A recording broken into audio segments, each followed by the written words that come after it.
सभी को सादर जय जिनेन्द्र। आइए मंगलाचरण के माध्यम से आज की कक्षा को प्रारंभ करते हैं।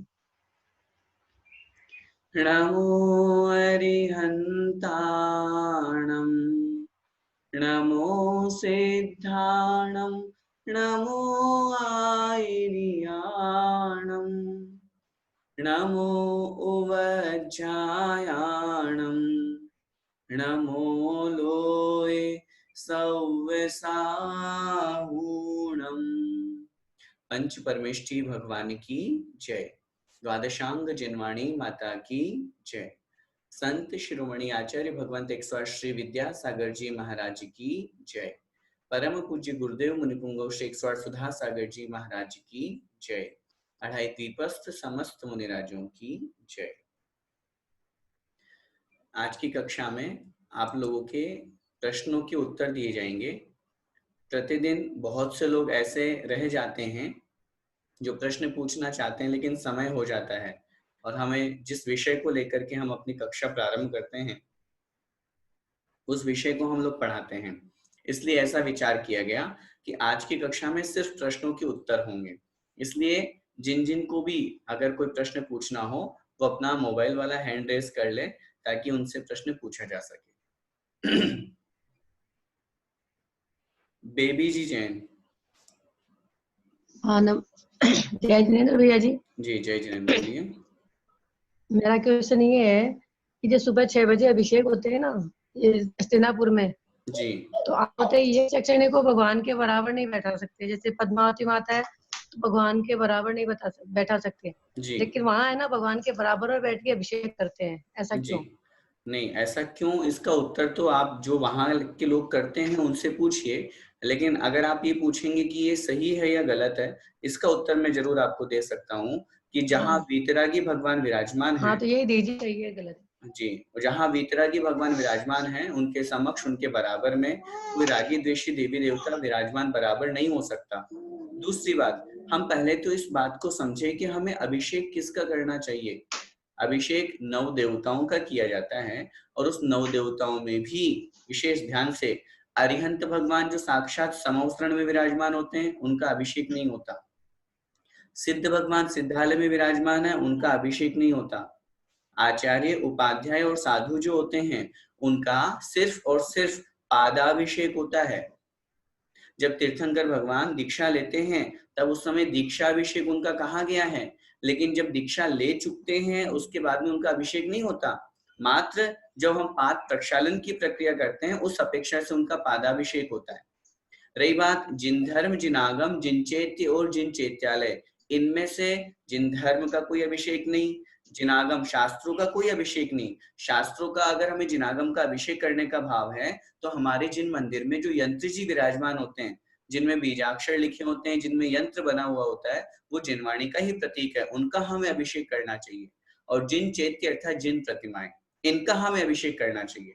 मेरा कहने का भाव यह है, अभिषेक 4 प्रकार का शास्त्रों में लिखा है। जन्माभिषेक, राज्याभिषेक, दीक्षाभिषेक और प्रतिमाभिषेक। इसमें से जो पूज्य हैं जिनका गंधोदक हम लगाते हैं वो है 2, दीक्षाभिषेक और प्रतिमाभिषेक। अब आप अन्य रागी देशी देवी देवता या यक्ष यक्षिणी की बात करेंगे तो वो इनमें से कहाँ आएंगे बताइए। वो कोई भगवान थोड़ी ना हो गए, नव देवताओं में थोड़ी ना सम्मिलित हो गए कि हम उनको जिन चैत्य मान करके उनका अभिषेक करें, उनकी प्रतिमा हम बना देते हैं। वास्तव में देखा जाए तो हमारे शास्त्रों में इनकी प्रतिमा को विराजमान करने का, इनकी प्रतिष्ठा करने का भी उल्लेख नहीं मिलता। बताइए, इतने सारे पंच कल्याणक होते हैं, इन पंच कल्याणकों में इनके ऊपर तो सूर्य मंत्र थोड़ी ना दिया जाता है। तो इसलिए जहां जैसी वो परंपरा मानते हैं या वो क्या स्वीकार करते हैं उनकी वो जाने। हम तो आपसे ये निवेदन करेंगे, जहां वीतरागी भगवान विराजमान हैं उनके साथ में उनकी वेदी पर, उनके अभिषेक पीठ पर अगर कोई सरागी भगवान विराजमान है, सरागी भगवान तो मैं भगवान नाम नहीं लूंगा, सरागी देव विराजमान है, तो वो गंधोदक भी हमारे द्वारा लेने योग्य नहीं है। इस बात का हमें ध्यान रखना चाहिए। अभिषेक देखने में भी तो दोष लगता होगा फिर भैया जब जी। भगवान ही नहीं है तो फिर क्या देखना। भगवान का अभिषेक देखो, रागी द्वेषी देवी देवताओं का अभिषेक थोड़ी ना कोई अभिषेक देखना होता है। नहीं, उनका देखते तो नहीं, पर वो सामने बैठे हैं तो फिर देखने में आ ही जाता है। देखो मेरी बात सुनिए, इस विषय को ज्यादा लंबा मत खींचिए, क्योंकि ये प्रश्न जो होते हैं विवाद वाले होते हैं। हम थोड़ा सा और स्खलन में कुछ हमसे भूल जाए तो वो अच्छा नहीं लगेगा। हम खुद आपको ये कहना चाहते हैं, संक्षेप में आप समझ जाइए, जहां पर राग द्वेष है, हमारे ही जैसी स्थिति है, उसका हम अभिषेक कैसे करें, कैसे देखें। सामने विराजमान भी है तो भी क्या हमारा मन मानता है क्या? हमारे मन में विकल्प आ जाते हैं, तो फिर जब ऐसे विकल्प वाले काम हम करें क्यों, उससे बच के रहें। ठीक है, स्नेह, जय जिनेंद्र भैया। स्नेहा जी जैन, स्नेह लिखा नाम। जी, स्नेह लता जी। जी, जय जिनेंद्र भैया जी, बोलिए। जय जय जैन भैया जी। भैया जी, हमारा कहना ये है कि हमको सिद्ध पूजा उस समय आपने जब पढ़ाई थी मैं पढ़ नहीं पाई थी। अब मेरी बहुत इच्छा हो रही, सबका सुन सुन के मेरे को भी ऐसा लग रहा है कि मेरे को भी अच्छे से पढ़ने आने लगे और मैं भी याद कर सकूं तो भैया जी। इसके लिए हमने ग्रुप में शायद मेरे ख्याल से उसकी वीडियो बन करके आ गई होगी, और जी नोट्स भी उसके बन करके पहुंच गए हैं, तो आप वहां से उसको देख लीजिए, और जहां आपको समझ में नहीं आए फिर आप उसको पूछ लीजिएगा। भैया जी, कौन से ग्रुप में देखना है? आप हम तो ग्रुप में शामिल भी नहीं है भैया जी हम। अच्छा, आप नहीं है ग्रुप में शामिल, जी कहाँ से बोल रहे जी, हैं आप? मैं जबलपुर से बोल रही हूँ। अच्छा अच्छा। सम्य ज्ञान शिक्षण ऑनलाइन में आप शामिल नहीं हैं, तो फिर एक जी नंबर जी नोट कीजिए। जी 90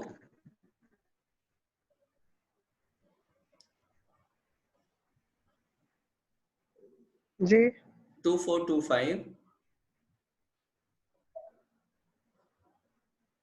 जी 0820। इस पे मैसेज ड्रॉप कर दीजिए, आपको मैं ग्रुप में ज्वाइन कर जी दूंगा। जी जी भैया जी। जी, जय जय श्री राम जिनेंद्र। भैया जी। हाँ जी। इसमें नाम लिखा हो रहा है S3JH। जी बोलिए।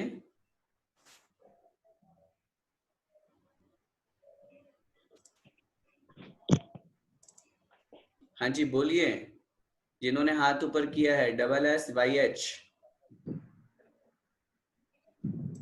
चलिए कोई बात नहीं। राजू जी जैन। जय जिनेंद्र भैया जी। जी बोलिए। भैया जी, मेरे को जब भी मैं कोई पाठ याद करती हूँ या कुछ भी याद करती हूँ या एग्जाम देती हूँ, तो मतलब हमेशा में मेरा पूरा पाठ याद हो जाएगा, लेकिन उसमें 3-4 लाइन ऐसी होगी जो मेरे को याद होगी ही नहीं, मतलब होती नहीं है। कप्ता जी मर्जी, आलोचना पाठ, मतलब जो भी भावना कुछ भी याद करती हूँ, तो और एग्जाम में भी भैया जी मेरे साथ ऐसा ही होता है कि मैं देखिए, पूरा मेहनत करती हूँ लेकिन थोड़ा पीछे रह जाती हूँ। ये तो एग्जाम तो एक याद करने का बहाना होता है, और ऐसा क्यों होता है इसके पीछे तो मेरे पास में कोई विशेष कारण नहीं है। आचार्यों ने शास्त्रों में जो लिखा है बस मैं उसी अनुसार आपको उत्तर दे सकता हूँ कि ज्ञानावरण कर्म का हमारा क्षयोक्षम उतना अच्छा नहीं हो पा रहा है, उतना तीव्र नहीं बन पा रहा है कि हमें जो चीज हम पूरा याद करना चाहते हैं वो पूरा याद ही हो जाए। अब आप जो स्थिति बता रहे कि मात्र 2-3 लाइनें ही छूट जाती है, या फिर कोई ऐसी स्थिति होती है कि मैं पूरा पढ़ भी लेती हूँ लेकिन बस वो थोड़ा सा ही रह जाता है, एग्जाम में भी पूरा नहीं हो पाता है, तो ये हमारे कर्म का क्षयोक्षम हमको समझना चाहिए। क्योंकि याद होना ये हमारे ज्ञानावरण कर्म से संबंध रखता है। ज्ञानावरण कर्म में जो मति ज्ञान होता है, मति ज्ञान के 4 भेद होते हैं, है ना? अवग्रह, ईहा, अवाय और धारणा। तो हमारा आपका धारणा मति ज्ञान जो है वो थोड़ा कमजोर है, उसका क्षयोक्षम को बढ़ाना चाहिए, बार बार याद करना चाहिए। अगर हम बार बार करेंगे तो आएगा एक दिन, याद होगा हमको। भैया जी, एक अनुरोध और है मेरा। जी। हम भी कोशिश करेंगे अगली एग्जाम में, भगवान करे अच्छा मार्क्स आए मेरे। इस बार तो हम थोड़ा पीछे रह गए, तो कोई बात आप नहीं। आगे क्लास जरूर चलाइए भैया जी। जी जी, क्लास हमारा देखते ये हैं, बिल्कुल आगे चलेंगे, बस वो ये रहेगा कि डेली नहीं हो पाएगी। अब वो हफ्ता में 2 दिन, 3 दिन, एक दिन कैसा रहेगा उसकी प्लानिंग आपको बता दी जाएगी, कल की क्लास में उसका अनाउंस किया उस जाएगा। दिन तो भैया जी मेरी वो बहू भी आने वाली थी दिल्ली से, तो मेरा मन भी नहीं लग रहा था। अचानक एग्जाम में मेरा ऐसे हो गया। मेरी बेटी ने मेरा बहुत साथ दिया था, बोलता मम्मी आपसे हमको बहुत होप है, लेकिन हम पीछे रह गए थे। देखिए, बेटी को जैसे अपन को अपने बच्चों से होप होती है, तो अगर माँ पापा या अपन बड़े लोग भी अगर एग्जाम देते हैं तो बच्चों को भी लगता है ना कि हमारी मम्मा फर्स्ट आए या हम लोगों का अच्छा एग्जाम हो। कोई बात नहीं, उनको होप था और आप उसकी होप में पास भी हुए हो। अब 2-4 नंबर देखो, ये कंपटीशन होते हैं। मैं आपके माध्यम से सबको यही निवेदन करना चाहता हूँ कि कभी भी जीवन में किसी भी परीक्षा में अगर आपके कम नंबर आए तो होपलेस नहीं होना, उससे अपने को सीखना है। कि मेरे नंबर कहाँ कम रह गए। अगर अपन होपलेस होंगे तो फिर कभी जीवन में आगे बढ़ ही नहीं पाएंगे। देखो 100 में से 100 अंक आने वाले विद्यार्थी बहुत कम होते हैं, लेकिन ये जरूरी नहीं है कि उन्होंने जो 100 में से 100 अंक आए हैं वो जीवन में उतारते भी हैं क्या उन्होंने कहीं नकल करके तो नहीं दे दिया है। जिनके 100 में से 100 आए उनकी उम्र में कोई टीका टिप्पणी नहीं कर रहा हूँ, मैं एक उदाहरण दे रहा हूँ। देखो ऑनलाइन परीक्षा है, किसके कितने मार्क्स आ रहे हैं किसके नहीं आ रहे हैं ये हम तो चेक करने नहीं जा रहे। हमारे पास तो सामने आप जो हैं आपने लिख करके दिया ऑफलाइन में पेपर, हमने चेक कर लिया। अब कोई सामने कॉपी खोल करके बैठ करके किताब देख करके और फिर लिख रहा है तो उसमें हम क्या कर सकते हैं। और जनरल दूसरी परीक्षा में भी देखो जीवन में उतारना महत्वपूर्ण उद्देश्य है। सिर्फ ज्ञान को प्राप्त करना हमारा उद्देश्य नहीं है, वो ज्ञान हमारा आचरण बने तो हमारा काम बने। इसलिए मैंने पहले दूसरे दिन जब मैं आंसर आपको बता रहा था तभी मैंने कहा था इधर आप चले भले ही कितने नंबर ले आओ, जो वास्तव में भगवान की पूजा में अपन को नंबर लाना है वो है असली नंबर। तो ये नंबर कौन देखने वाले हैं, वो नंबर भगवान देखेंगे। उस नंबर से हमें भगवान के समीप में हम पहुंचेंगे कि बस मैं और भगवान उसमें लाए ना हम 100 में से 100 उसमें आएंगे हम फर्स्ट। ऐसी भावना अपन को रखनी चाहिए, इसलिए होपलेस नहीं होना है। जय जिनेंद्र। जय जिनेंद्र। सुबोध जी। जय जिनेंद्र जी बोलिए साहब। भगवान महावीर को 42 इयर्स की उम्र में उनको केवल ज्ञान प्राप्त हो गया था जी, और 72 उम्र में उनको ये मोक्ष कल्याण हो गया था जी। 30 साल तक उनका समोसरण रहा। ये समोसरण जो है अचल रहता है या ये चलित रहता है सर? नहीं, समोसरण चलित रहता है। शास्त्रों में बहुत से प्रमाण ऐसे मिलते हैं जहां अपन पढ़ते हैं ना पहले भगवान का समोसरण यहाँ लगा, जैसे उदाहरण राजगृह नगरी में लगा, अब भगवान का समोसरण विप्लाचल पर्वत पे जाके लगेगा। तो क्या हुआ, जैसे जितने स्थान तक जितने समय तक उनका समोसरण जहां लगना है, नियोग है, कोई नियम नहीं है, एक दिन भी लग जाए 1 महीना भी लग जाए, इतना जितना उनके पास में समय है तदनुसार एक नियोग मात्र होता है। और फिर वो वहां से आगे निकल करके जहां अगला उनका समोसरण लगना होता है, क्या होता है स्थिति, भगवान का समोसरण लगा, लगने के बाद में जैसे माना कि अवधि ज्ञान से सौधर्मिंद्र जान लेता है कि अब अगला समोसरण कल का जो देशना है भगवान की, वो माना कि विपुलाचल पर्वत पे खिरेगी। तो आज अंतिम सभा में सौधर्मिंद्र आकर के अनाउंस करता है अब भगवान का समोसरण विपुलाचल पर्वत पर लगेगा। जिन जिन को भगवान के समोसरण में साथ साथ चलना है वे रुक जाएं, शेष अन्य सभी लोग इन सीढ़ियों के माध्यम से नीचे उतर जाएं। अब सिर्फ 2 तरह की तो लोग होते हैं जो सीढ़ियों से चढ़ते हैं, तिर्यंच और मनुष्य। तो जो तिर्यंच और मनुष्य भगवान के साथ साथ विहार करना चाहते हैं, आचार्यों ने शास्त्रों में लिखा देवताओं के द्वारा तो गगन में विहार होता ही होता है और भगवान तो आकाश में विहार करेंगे ही करेंगे। तो वहीं से जहां समोसरण लगा वहीं से सीधा फ्लाईओवर बना दिया जाता है ऊपर आकाश में देवताओं के द्वारा। भगवान के नीचे तो पूरे 225 कमल है, देवताओं को नीचे चलने की वो आवश्यकता नहीं है। अन्य के लिए मनुष्य और जो तिर्यंच साथ में चल रहे हैं उस फ्लाईओवर से वहां बिल्कुल पहुंच जाते हैं और वहां पहुंच करके वो जो समोसरण यहाँ था वो वैसा का वैसा समोसरण पूरा का पूरा उठा करके और कुबेर आदि जो अन्य देव हैं वो वहां जाकर के पूरा रख देते हैं।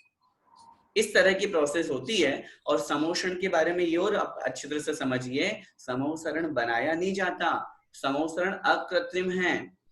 सौधर्म और ऐशान स्वर्ग जो ऊपर है ऊर्ध्वलोक में, उसके बीच में असंख्यात योजन का स्थान है।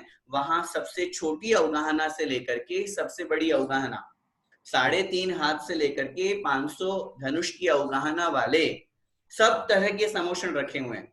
जिन भगवान की जो अवगाहना होती है, देवतागण आकर के कुबेर पूरा का पूरा वो समोसरण ला करके वहां फिट कर देता है।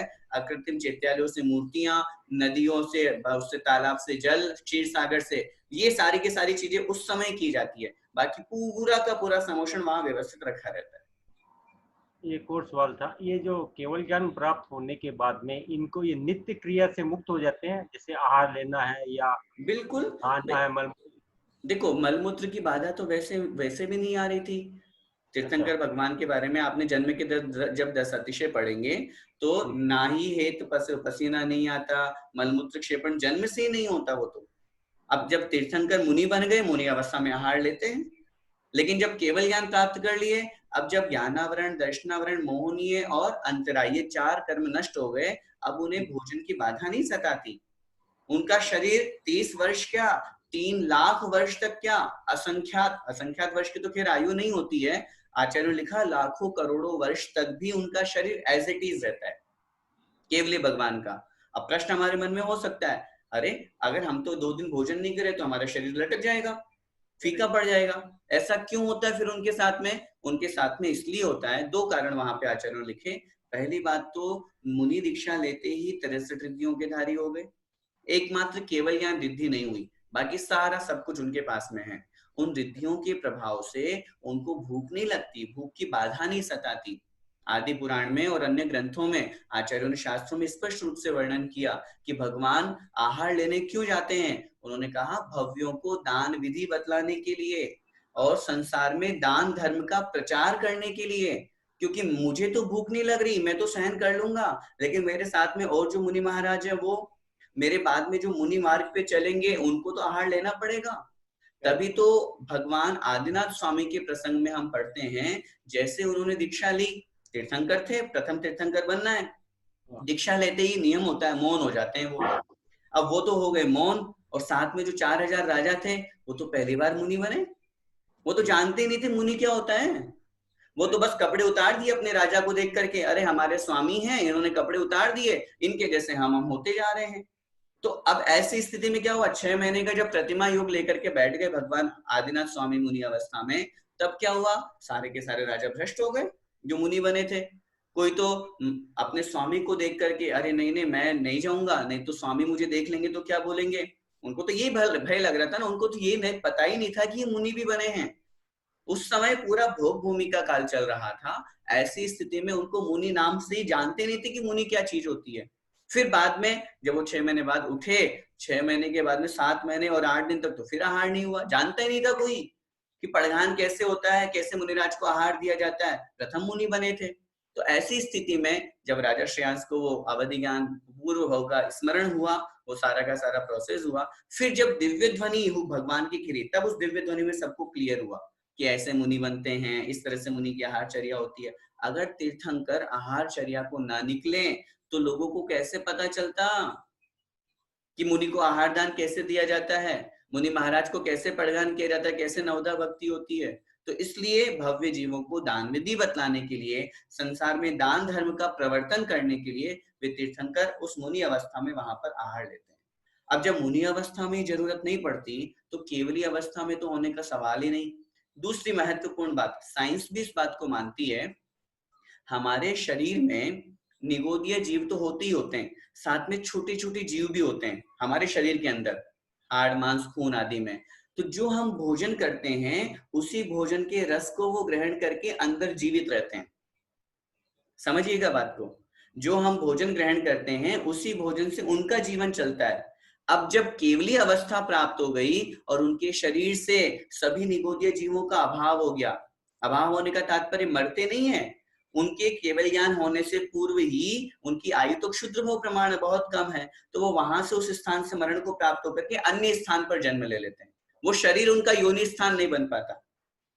तो ऐसी स्थिति में जब शरीर के अंदर अन्य जीव ही नहीं है तो फिर उनको खाने वाला कौन है। हम तो 2 दिन भोजन नहीं करेंगे तो वो कीड़े क्या करेंगे, हमारे शरीर को खाने लगेंगे, हमारे मांस को खून को इनको चूसेंगे। अब जब उनके शरीर में जीव ही नहीं है तो फिर ऐसी स्थिति में उनको उनके शरीर के क्षीण होने का भी प्रश्न नहीं होता है कि उनका शरीर कमजोर पड़ जाता हो, ऐसा नहीं होता है। इसीलिए केवली अवस्था में लाखों वर्षों तक, लाखों नहीं, आचार्यों ने लिखा मनुष्य आयु में कर्म भूमि की उत्कृष्ट आयु एक पूर्व कोटि की होती है। पूर्व का प्रमाण हमने आपको बताया था, 84 लाख वर्षों का एक पूर्वांग होता है और 84 लाख पूर्वांगों का एक पूर्व होता है, और उसमें 1 करोड़ का और गुणा करेंगे तो एक पूर्व कोटि होगा। उसमें 8 वर्ष अंतर मुहूर्त में केवल ज्ञान प्राप्त करने की योग्यता है। कितनी देर में, 8 वर्ष जन्म हुआ, 8 वर्ष अंतर मुहूर्त बाद में वो केवल ज्ञानी हो गए। अब जब केवल ज्ञानी हो गए, पहले मरण तो होना नहीं, पूरी एक पूर्व कोटि की आयु है, 8 वर्ष अंतर मुहूर्त से लेकर के एक पूर्व कोटि तक वो बिल्कुल एज इट इज रहेंगे, बिल्कुल as it is, no changes, कुछ भी चेंज उनका नहीं होगा। तो ये स्थिति उनकी बनती है, इसलिए केवली भगवान को वहां पर आहार करने की आवश्यकता नहीं पड़ती। मोनू जी जैन,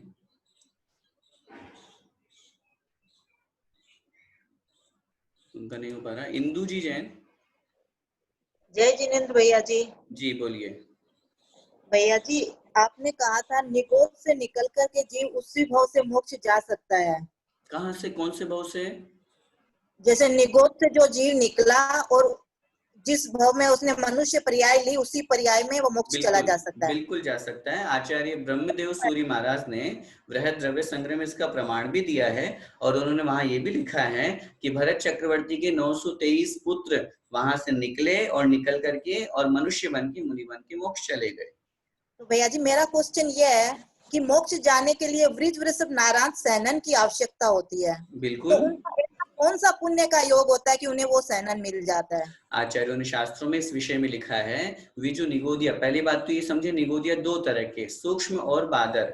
हम जो यहाँ बात कर रहे हैं वो बादर निगोदिया की है, सूक्ष्म की नहीं। सूक्ष्म का नहीं हो सकता ऐसा प्रकरण। बादर निगोदिया क्या होते हैं? बादर निगोदिया जिनके बादर नाम कर्म का उदय होता है, वे बादर निगोदिया जीव कहलाते हैं। आचार्यों ने लिखा, अगर कोई रिद्धिधारी मुनि महाराज अथवा केवली भगवान के शरीर को स्पर्श वो करते हैं, क्योंकि उनकी एकमात्र एक इंद्रिय है स्पर्शन इंद्रिय, निगोदिया अवस्था में मन है नहीं है, चार शेष चार इंद्रिय है नहीं, तो कैसे ऐसे परिणाम बनेंगे कि इतने उत्कृष्ट परिणाम बन जाए कि मनुष्य बने, वज्रषभ नाराज सैनन मिले और उसी भाव से मोक्ष भी हो जाए? तो आचार्यों ने लिखा कि नहीं, रिद्धिधारी मुनि महाराज के शरीर का अथवा केवली के शरीर का स्पर्श करने पर, उस समय जब स्पर्श किया बस उसी समय अचानक से उनके परिणामों में विशुद्धि अगर कदाचित जागृत हो जाती है तो वे मनुष्य आयु का बंध कर लेते हैं। सबके साथ नियम नहीं है, लेकिन अगर उस समय उनके परिणामों में विशुद्धि जागृत, एक समय का खेल है, एक सेकंड का खेल है ये सारा का सारा। उस समय अगर परिणामों में विशुद्धि बनी और उस समय आयुबंध के योग्य उनका काल था, अचानक से उस परिणामों की विशुद्धि से मनुष्य आयु का बंध किया, मनुष्य आयु के साथ साथ वो सारा का सारा कर्म भूमि का बनेगा, संगी बनेगा, पर्याप्तक बनेगा, वज्रषभ नाराज सहनन वाला होगा, उसे केवली शुद्ध केवली का किन्हीं का पादमूल मिलेगा, तब तो क्षायिक सम्यक दर्शन प्राप्त करने योग्य होंगे। सारा सॉरी, सारा का सारा जो निमित्त है वो उसको वैसा मिलेगा, तो अपने आप उसके परिणामों में विशुद्धि तद्रूप होने से बन जाती है। अच्छा भैया जी, एक क्वेश्चन और है जी। अगर आपने कहा कि जैसे किसी द्रव्य की पहली पर्याय नहीं होती है जी, तो जैसे अभी हम लोग देखते हैं पेड़ों के पत्ते जो गिरते हैं वो बाद में कोयले बन जाते हैं, लाखों साल जमीन तक दबे रहने के बाद जी, फिर वो सोने में बदल जाते हैं। जी। तो उसमें हम उनकी पर्याय को कैसे माने? वो पर्याय तो बदल गई ना, कोयले से स्वर्ण बना, पत्ते से कोयला बना। अच्छा सुनिए, कोयले से स्वर्ण, स्वर्ण से सोना, या जो कुछ भी अपन बना रहे हैं, पर्याय किसको कहते हैं? जो प्रति समय परिवर्तित होती है। ये जो कोयला बना, कोयले से राख बनी, पत्ते से, लकड़ी से कोयला बना, ये तो स्थूल पर्याय है, ये हमें लग रहा है। मैं आपसे ये निवेदन करना चाहता हूँ, जो पेड़ आया तो पेड़ पे जो लकड़ियां है, जो पत्ते हैं वो आए, वो भी तो एक पर्याय नहीं उत्पन्न थोड़ी हुई है। उस पर्याय को उस जीव ने, वो शरीर है मात्र। पेड़ का पत्ता क्या है? जीव नहीं, पेड़ का पत्ता जीव तो है, लेकिन उस पेड़, जब हमने एक पत्ता लिया, ठीक है, वो पत्ता जो है वो तो शरीर है, उद्गल है वो तो, उसके आश्रय से जो एकेंद्रीय जीव रह रहे हैं वो अपन को एकेंद्रीय जीव बोलना है। ध्यान से सुनिएगा, थोड़ा विशेष सूक्ष्म है। हमने एक गिलास पानी लिया, कौन सा पानी है ये? छना हुआ पानी है ये, ठीक है। पानी छने होने से त्रसजीव निकल गए पूरे, अब इसमें कोई त्रसजीव नहीं है। अब ये जो पानी है ये क्या है? उत्तर, पानी तो अचित्त है, पानी तो शरीर है। इस पानी को जिन्होंने अपना जन्म स्थान, योनि स्थान बनाया, ऐसे एकेंद्रीय जीव जो है वो जल कायिक जीव कहलाएंगे। बाकी पानी तो पुद्गल है, स्थान है वो तो केवल एकमात्र है। तो ऐसे ही 3 शरीर और 6 पर्याप्ति के योग्य जो वर्गणाओं को हम ग्रहण करते हैं, तो ऐसे ही वो पेड़ वहां पर था, तो पेड़ के स्थान पर जो भी जीव वहां पर आया, उसने अपने आकर के, अब 3 शरीर में से उसके मात्र एक औदारिक शरीर बनना है उस पेड़ के, तो वो अपने शरीर की योग्य वर्गणाओं को ग्रहण करना शुरू करता है। शुरू करने से उसकी वर्गणाएं आती है और आते आते धीरे धीरे धीरे धीरे वृद्धि को प्राप्त होती जाती है और वो पत्ता बन जाता है, पेड़ बड़ा रूप बन जाता है। जैसे मनुष्य में प्रोसेस होती है, वैसे ही सब जगह होती है। जीव आया, पहले देवगति में था, देवगति में आकर के माँ के गर्भ में आया, जैसे ही आया क्या साथ में लेकर के आया? कुछ भी नहीं, सिर्फ कार्बन शरीर और तेजस शरीर। पहले वाला शरीर तो वहीं छूट गया। अब जैसे वो यहाँ आया, पहुंचते ही साथ अगर वो ऋजु गति से आ रहा है तो फिर लेता हुआ ही आ रहा है वर्गणाओं को, ये भी लिखा है। और अगर वक्र गति से आ रहा है, मोड़े वाली विग्रह गति से आ रहा है, तो फिर यहाँ जैसे पहुंचा, पहुंचते ही साथ अपने शरीर की योग्य वर्गणाओं को ग्रहण करना उसने शुरू कर दिया। तो जैसे वर्गणाओं को ग्रहण करना उसने शुरू किया, धीरे धीरे उसका शरीर का निर्माण होना शुरू हो जाता है। तो ऐसी स्थिति जो उसकी बनती है तो मेरा कहने का तात्पर्य है, अब वह जो जीव यहाँ आया, उसने मनुष्य पर्याय धारण की, उसने एकेंद्रिय में वनस्पति का एक रूप पर्याय को धारण किया, तो पर्याय यहाँ नई बनी है, लेकिन पूर्व पर्याय में भी तो कहीं ना कहीं था ना वो। तो जैसे कोयले और सोने में भी वो जीव माने जाएंगे क्या फिर वही नहीं, जीव? कोयला और सोना क्या है तो पुद्गल, लेकिन वो पहले जीव को मतलब वो एक शरीर था, उसको किसी न किसी रूप में, देखो आपने लकड़ी को जला दिया, ठीक है ना, अब कोयला बन गया, तो कोयला तो पुद्गल है ना, आप उसको जीव से क्यों जोड़ रहे हैं? नहीं, कोयला जैसे लाखों साल जमीन में दबा रहता है तब सोने में बदल जाता है ना। ऐसी स्थिति में वो जो कोयला है वो पुद्गल है, और जो सोना बदला वो भी पुद्गल है, तो पुद्गल की पर्याय तो परिवर्तित होती है। लाखों साल जमीन में रहा तो एकेंद्रीय पृथ्वी का एक तो वो बनेगा ही बनेगा ना, उसमें कोई आपत्ति नहीं है। लेकिन रही बात की पर्याय कहाँ से बनी, तो पर्याय तो परिवर्तित होती जाती है। हमने कागज का टुकड़ा लिया, अभी जो मैं बात कर रहा था ये तो जीव पर्याय की बात थी, आप जो बात कर रहे हैं ये पुद्गल पर्याय की बात कर रहे हैं, आप पुद्गल द्रव्य की। आपने कागज का टुकड़ा लिया, कागज, अभी ये जो पुद्गल है ये कागज रूप में है, आपने इसको जला दिया, ये राख बन गया, अब वो जो पुद्गल द्रव्य था वो राख पर्याय में आ गया, बानी रूप पर्याय में आ गया। अब आपने नहीं, उसको जैसे हम लोग इसका उदाहरण जैसे दिया जाता है ना धर्म ग्रंथों में कि जैसे सोना है वो उसको तगड़ी बना लिए या चूड़ी बना लिए, पर सोना हमेशा मौजूद रहा जी, तो कोयले का जब सोना बना तो कोयला तो मौजूद नहीं रहा वो ना। वो जो वहां उदाहरण दिया जाता है वो उस अपेक्षा से दिया जाता है कि सोना तो हमेशा मौजूद रहा, क्योंकि वो स्थूल पर्याय आपको बतानी है। वहां उद्देश्य क्या है, पुद्गल तो हमेशा मौजूद रहा ना भाई, जो मौजूद रहने वाला है हमेशा वो कौन रहेगा, पुद्गल द्रव्य, कोई सा भी द्रव्य। जैसे पहले देव पर्याय में कोई जीव था, अभी मनुष्य में आ गया, तो जीव तो वहां भी था, जीव यहाँ भी है, तो जीव तो मौजूद रहा। अच्छा भाई आपको जो उदाहरण धर्म ग्रंथों में दिया है, अनेक स्थानों पे दिया हुआ है, किसी कोई गया सुनार के पास में, उसने कहा भैया इस कुंडल की 2 चूड़ियां बना दो, तो उसने क्या किया, कुंडल को चूड़ी में परिवर्तित कर दिया, सोना उसमें भी था, सोना इसमें भी था, 3 चीजें हुई, उत्पाद, व्यय, द्रव्य। चूड़ी रूप पर्याय का उत्पाद हुआ, कुंडल रूप पर्याय का व्यय हुआ, और सोना इसमें भी था, सोना उसमें भी था, जो स्वर्ण द्रव्य है उसका द्रव्य बना रहा, वैसा का वैसा ही बना रहा। तो ये उदाहरण है जी। मेरा एक क्वेश्चन था, जैसे कि कोयला गायब हो गया ना उसमें से, सोने मैं में आपसे से, यही निवेदन कर रहा हूँ, कोयला गायब किस रूप में हुआ, पर्याय थी कोयले की पुद्गल द्रव्य की। कोयला अच्छा, कोयला ही, अगर कोयला कोयला ही बना रहेगा तो फिर संसार ही नहीं चल पाएगा। द्रव्य पुद्गल कोयले में भी था, पुद्गल सोने में भी है।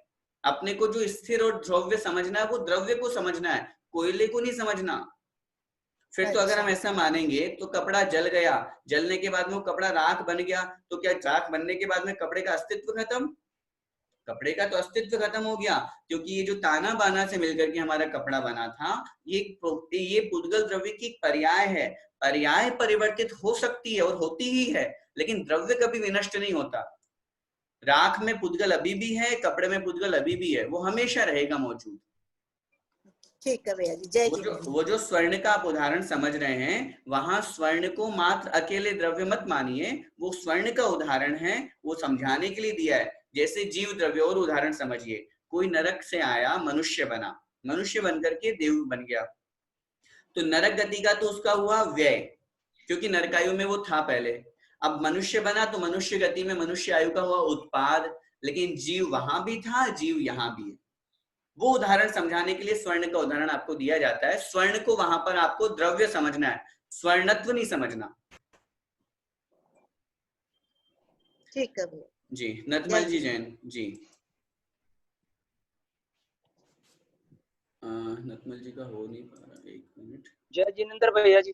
जी जय जिनेंद्र जी, बोलिए भैया जी। आपको हम 2 महीने से सुन रहे हैं और आप आगम के हिसाब से जो लॉजिकली बातें बता रहे हैं जी, वो बिल्कुल एकदम लॉजिकली लगती हैं। परंतु हम इतने सालों से, जैसे अभी एक बहन जी ने पहले पूछा था कि हम जैसे सवेरे 6 बजे से आचार्य ज्ञानमती माता जी जो आचार्य शांति सागर जी की परंपरा की है, जी जी, और वो और अनेकांत सागर जी भी उसी पट परंपरा के आचार्य हैं। जी जी। तो वो हम उनको इतने सालों से सुनते आ रहे हैं, हम्म। इधर आचार्य श्री को भी सुनते हैं और इधर उनको भी सुन रहे हैं। तो एक कुछ कंफ्यूजन हो गया कि जैसे हम अभी जैसे काल सर्प योग का उन्होंने मान लो पूजा कराई, अभी मनोकामना सिद्धि पूर्ण वो पूजा कराई, ये अभी जैसे सरस्वती पूजा हुई, अभी जैसे सुद पंचमी के दिन तो सरस्वती पे उन्होंने कलश किया, बाकायदा वो फोटो वो बिल्कुल उनकी मूर्ति बनी हुई थी। तो हमें कंफ्यूजन ये हो रहा है कि दोनों ही अपने आचार्य श्री के बरोबर ही सीनियर ज्ञानमती माता जी भी हैं और वो भी आगम की बहुत बड़ी ज्ञाता है। तो हम दोनों तरफ विश्वास कर रहे हैं, ऐसा नहीं है कि हम उधर भी अवज्ञा कर रहे हैं इधर भी अवज्ञा कर, पर एक कंफ्यूजन टाइप हमारे मन में जरूर होता ही रहता है। हमारे नहीं, हमारे जितने भी हमारे साथ जो... मैं समझ गया जी, बहुत अच्छा आपने प्रश्न किया और इस प्रश्न के उत्तर में मैं सिर्फ इतनी सी बात कहना चाहूंगा, इसके लिए हमें थोड़ा सा इतिहास देखना होगा। मैं यहाँ पर आपके प्रश्न के उत्तर में सिर्फ परंपराओं को ग्रहण न करके आगम परंपरा को मैं उचित और सर्वोपरि मानता हूँ। सबसे पहले तो हम इस बात पर विचार करें कि दो परंपराएं हैं, एक गुरु परंपरा और एक आगम परंपरा। जो आपने प्रश्न रखा वो एक गुरु परंपरा से चला हुआ आ रहा है। अगर हम उसको बड़ा माने या आगम परंपरा को बड़ा माने, अगर हमें कोई शास्त्रों में कोई आचार्यों के प्रमाण हमको प्राप्त होते हैं तो हम स्वयं पहले इस बात पर निर्णय करें कि सही और उचित और जो वास्तविक परंपरा है वो कौन सी है। वो आगम परंपरा ही होगी, वो भी आगम के अनुसार ही चल रहे हैं, हम भी आगम के अनुसार ही चल रहे हैं। अब किसको सही और किसको गलत स्वीकार करें, ये सिर्फ आपकी दिक्कत नहीं है, आज हर श्रावक के मन में ये प्रश्न है। यही प्रॉब्लम है, एक डिमार्केशन हो गया। एक ऐसा लगता है एक डिमार्क, कल जैसे नमन प्रोग्राम आया, उसमें सारे साधु आए, इवन माता जी भी आई, सारे साधु जो भी आए, हजार उसमें पार्टिसिपेंट थे। और इधर हम आचार्य श्री का भी सुनते हैं, दोनों में एक पता नहीं एक डिमार्केशन मेरा निवेदन सुनिए, शास्त्रों में ये परंपरा सिर्फ आज से नहीं है। आप थोड़ा सा इतिहास पढ़ेंगे, लगभग 6वीं शताब्दी में आचार्य रविशेन महाराज जो पद्म पुराण के रचयिता हुए, वहां से ये परंपरा हमारी प्रारंभ हुई। और बहुत स्पष्ट हम आपसे निवेदन करना चाहेंगे, मूल संघ की जो परंपरा है आचार्य कुंद स्वामी महाराज की, उनकी परंपरा के जो शिष्य हुए वो 5वीं शताब्दी तक एज इट इज रहे। उसके बाद में आचार्य रविशेन महाराज से वो शाखा अलग हो गई। शाखा अलग होने से क्या हुआ, उस समय ब्राह्मणों का, हिंदुओं का बहुत प्रभाव था। आप पद्म पुराण पढ़ेंगे या और भी ग्रंथ जो उनकी परंपरा के आगे जाकर के हरिवंश पुराण आदि है, उसमें बहुत से ऐसे प्रसंग है जो हमारे गले उतरते नहीं है। मैं उन सब ग्रंथों का नाम भी इसलिए ले रहा हूँ क्योंकि वो चूंकि महान आचार्यों के द्वारा लिखे हुए हैं, तो हम उनको पूर्ण रूप से निषेध भी नहीं कर सकते। लेकिन मैं ये बात कहना चाहता हूँ कि शास्त्रों में जब प्राचीन प्रमाण हमको कोई प्राप्त हो रहा है, पहले शताब्दी के लिखे हुए तिलोक प्रणति आदि ग्रंथ हैं जिसमें पूर्ण रूप से शुद्ध जल से अभिषेक करने की बात की गई है, जहां पर कहीं पर भी किन्हीं भी देवी देवताओं को पूजने और मानने की बात का कहीं पर भी कोई उल्लेख नहीं है। और मैं तो आपको इस मंच से इतने बड़े बहुत अच्छी तरह से ये भी निवेदन करना चाहता हूँ, चाहे कोई माता जी हो चाहे महाराज जी हो, वो हमारे लिए वंदनीय है, वो सम्माननीय है, मैं उस दृष्टि में नहीं कह रहा हूँ। लेकिन जब परंपरा और आगम की बात आएगी, स्त्री अभिषेक का वर्णन किसी भी शास्त्र में स्पष्ट रूप से देखने को नहीं मिलता। तोड़ मड़ोड़ करके श्लोक का हिंदी अर्थ निकाल करके आप क्या प्रस्तुत करना चाहते हैं ये मैं नहीं कहना चाहता। अब वहां उदाहरण जो उन्होंने, वो जितने भी प्रमाण उनके पास में हैं, वो जो देते हैं 10, 15, 20 प्रमाण मेरे पास लिस्ट है, सब हमने देखी है, सब चीजें हम बरोबर सुनते भी हैं। उसमें क्या चीज देखी, हमने देखा उसमें लिखा हुआ है, फॉर एग्जाम्पल रामचंद्र जी और सीता वहां मंदिर गए और वहां उन्होंने अभिषेक पूर्वक पूजन किया। अब वो इस बात को कैसे सिद्ध करते हैं, देखो लिखा है ना, दोनों अंदर गए और दोनों ने अभिषेक किया और पूजन किया। हम निवेदन करते हैं, यहाँ ये कहाँ लिखा हुआ कि दोनों ने अभिषेक किया, यहाँ ये लिखा हुआ है कि उन्होंने अभिषेक पूर्वक पूजन किया। तो जैसे आप ये मान रहे हो कि उन्होंने अभिषेक भी किया और पूजन भी किया, वैसे हम ये मान रहे हैं कि सीता ने अभिषेक नहीं किया, रामचंद्र जी ने अभिषेक किया, सीता ने अभिषेक देखा। अगर मुझे आगम का एक भी वाक्य, नथमल जी मैं आपके माध्यम से सबको कहना चाहता हूँ, अगर एक भी वाक्य और एक भी प्रमाण स्पष्ट रूप से ये मिल जाए कि उस स्त्री ने वहां पर अभिषेक किया, तो आप जो कहेंगे हम स्वीकार कर लेंगे कि हाँ ठीक है आगम है, तो हम भी स्वीकार करते हैं। रही बात उनकी परंपरा, पूज्य आचार्य श्री ज्ञान सागर जी महाराज जो आचार्य श्री विद्यासागर जी महाराज जी के गुरु हैं, आपको थोड़ा सा उनके बारे में भी इतिहास देखना चाहिए। जब वो आचार्य शिव सागर महाराज जी के संग में थे, उस समय ये परंपरा उनके प्रचलन में थी। शिव सागर महाराज जी का जो कुछ दृष्टिकोण था वो उस तरफ था। शास्त्रों में दोनों परंपराएं हैं। मैं किसी एक परंपरा को गलत और सही नहीं कह रहा, ये हम स्वयं विवेकी हैं, स्वयं ज्ञानी हैं, हम स्वयं एक तराजू पे दोनों को तोलें, क्या सही और क्या गलत है। जब आचार्य ज्ञान सागर महाराज जी ने शिव सागर महाराज जी से इस बारे में चर्चा की तो उन्होंने स्पष्ट रूप से जो भी बात कही हो, इसीलिए ज्ञान सागर महाराज जी ने वो संघ छोड़ दिया और अलग विहार कर गए, स्पष्ट रूप से है। तो अब डिफरेंस ऑफ ओपिनियन हुई ना, डिफरेंस ऑफ ओपिनियन हुई। गुरु के साथ एक शिष्य की डिफरेंस ऑफ ओपिनियन हो गई। देखिए मेरी बात सुनिए, डिफरेंस ऑफ ओपिनियन होने का कारण भी तो होगा कोई, उनको आगम भी तो देखा है ना, ऐसा तो नहीं है ना। तो शिव सागर जी ने भी देखा होगा, आगम शिव सागर जी ने देखा, लेकिन वो उस परंपरा को फॉलो करने वाले थे ना। जैसे माना कि मैं आपसे कह रहा हूँ, शास्त्रों में मेरे सामने टेबल पे 3 ग्रंथ रखे हुए हैं पद्म पुराण जी भी है, आदि पुराण जी भी है, तिलोई पंडित जी भी है, हरिवंश पुराण और भी ग्रंथ हैं। अब उन ग्रंथों में से मैं किस बात को स्वीकार करता हूँ, ये मेरा पक्ष है। बस वही बात, ये मेरा पक्ष है कि आप कहेंगे नहीं साहब, जब पद्म पुराण में लिखा है तो आप क्यों नहीं मान रहे। इसलिए नहीं मान रहे भैया, हम मूल परंपरा को स्वीकार करते हैं। आचार्यों ने शास्त्रों में जब स्पष्ट रूप से और भी ग्रंथों में वर्णन दिया है तो हम हटग्राहिता करके उसी बात को क्यों सिद्ध करना चाहते हैं। इसका मतलब कहीं ना कहीं हमारी वो परंपरा के प्रति पक्ष व्यामोह है और कुछ भी नहीं है। तो मैं आपके प्रश्न के माध्यम से सिर्फ यही उत्तर देना चाहूंगा, उनकी वो परंपरा है और स्पष्ट रूप से, और ये भी मैं कहना चाहूंगा इस विषय में, चाहे वो स्त्री अभिषेक वाला विषय हो, चाहे आर्यिकाओं के अर्घ वाला विषय हो, देवी देवताओं वाला विषय हो, जब स्पष्ट रूप से आचार्य वर्धमान सागर महाराज जी से इस विषय में चर्चा हुई, आदरणीय बड़े पंडित जी बेनाना साहब की जयपुर में सन 2000 में, प्रमाण के साथ मैं आपसे निवेदन कर रहा हूँ, तब उन्होंने स्पष्ट रूप से इस बात को कहा, मैं मानता हूँ ये मेरी गुरु परंपरा है। ये बात बहुत स्पष्ट रूप से वो स्वीकार करते हैं। जब उनसे ये निवेदन किया कि महाराज जी गुरु परंपरा बड़ी है आगम परंपरा, वो कुछ नहीं बोले। अब इस बात को हम स्वयं स्वीकार करें कि जब आगम शास्त्रों में कहीं लिखा हुआ है तो फिर हम उसको स्वीकार क्यों नहीं कर रहे हैं। ठीक है, गुरु परंपरा को वो मान करके आगे बढ़ रहे हैं, उनकी वो जाने, कोई आपत्ति नहीं है। हम विरोध किसी का नहीं करते हैं। हाँ, अगर हम विरोध करें कि नहीं माता जी आप गलत कर रहे हैं, ठीक है, वो भी परंपरा है, आप उसको फॉलो करने वाले हैं, स्वीकार कीजिए, हम क्या कर सकते हैं उसमें। अब श्रावक क्या करे, मैं निवेदन सिर्फ इतना सा करना चाहूंगा, श्रावक स्वयं शास्त्रों का अध्ययन करे, स्वाध्याय करे, न मेरा कहना माने न किसी और का कहना माने। और मैं तो हमेशा कहता हूँ मेरा कहना तो भूल के मत मानना, पछताएंगे नहीं तो। अरे हम सिर्फ इतना सा निवेदन करते हैं, जो भी बातें हैं अगर हम खुद स्वाध्याय करेंगे तो हम खुद ज्ञानी और विवेकी बनेंगे। शास्त्रों का उदाहरण, शास्त्रों के उदाहरण देकर के तो बहुत लोग कह देते हैं हाँ उस शास्त्र में ऐसा लिखा, उस शास्त्र में ऐसा लिखा, उस शास्त्र में ऐसा लिखा, तो जो लिखा है उसको पढ़ो भी तो सही। मैंने आपको कहा ना, आप लॉजिकली, आपकी बातें सही लगती है लॉजिकली, क्यों आगम से आप दे रहे हो, पर हम चूंकि वर्षों से वो भी देख रहे हैं, तब मैंने आपको नहीं, आपका प्रश्न उचित है, मैं स्वीकार करता हूँ, इसीलिए मैंने आपके प्रश्न के उत्तर में यही उत्तर दिया है। हमको खुद शास्त्र भी देखना चाहिए, लॉजिकली भी देखना चाहिए।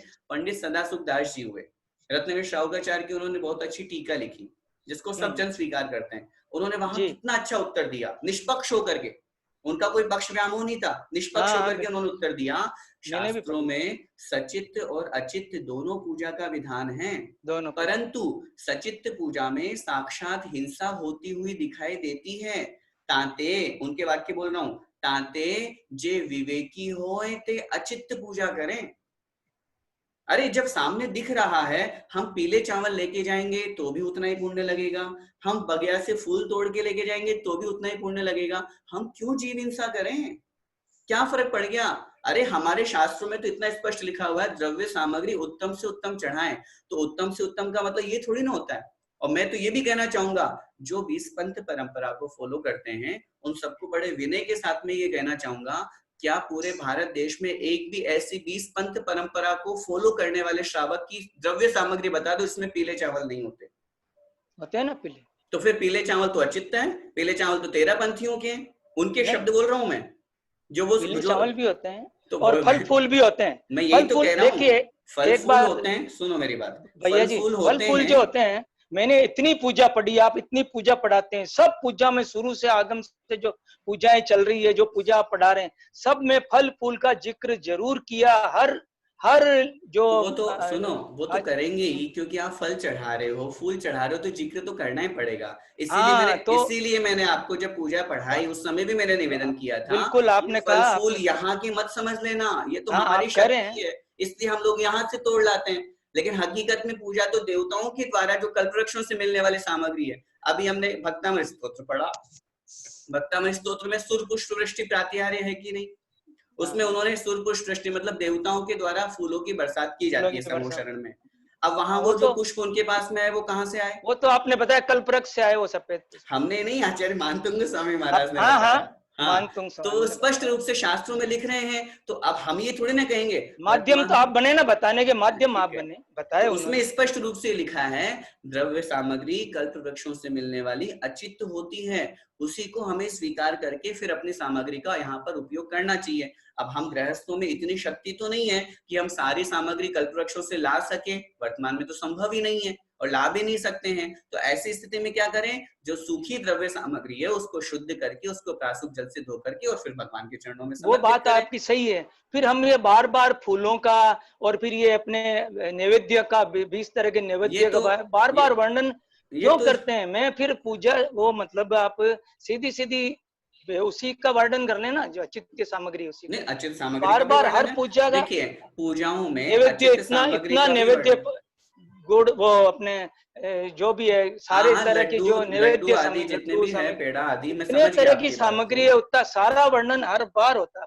पूजा लिखने वाले कौन थे? आज हमारे पास में जो पूजाएं हैं, ज्ञानत राय जी कहो या और भी, ये ज्ञानत राय जी की है ज्यादातर पूजा। सुनिए 200-250 वर्ष प्राचीन ही पूजाएं हैं, उसके पहले तो पूजाएं थी नहीं, और उसके पहले भी पूजाएं तो थी, वो दूसरी चलती थी। आज वर्तमान में भी अपने पास में बहुत तरह की पूजाएं आ रही है। संस्कृत की पूजा अपन ने पढ़ी, सिद्ध भगवान की पूजा अपन ने पढ़ी, उसमें कल्प वृक्षों से सामग्री का भी वर्णन आया है, गंगा नदी का भी वर्णन आया है, क्षीरोदधि के नीर का भी वर्णन आया है। तो सब तरह का वर्णन है शास्त्रों में। मैं वही बात आपसे निवेदन कर रहा हूँ, जब हम फल सामग्री, पुष्प सामग्री, अष्ट द्रव्य सामग्री को चढ़ाने की बात करेंगे, तो जो रचयिता होते हैं उसका मन तो यही कहेगा ना कि मैं अच्छे से अच्छी सामग्री जो मेरे पास उपलब्ध है मैं वो चढ़ाऊं।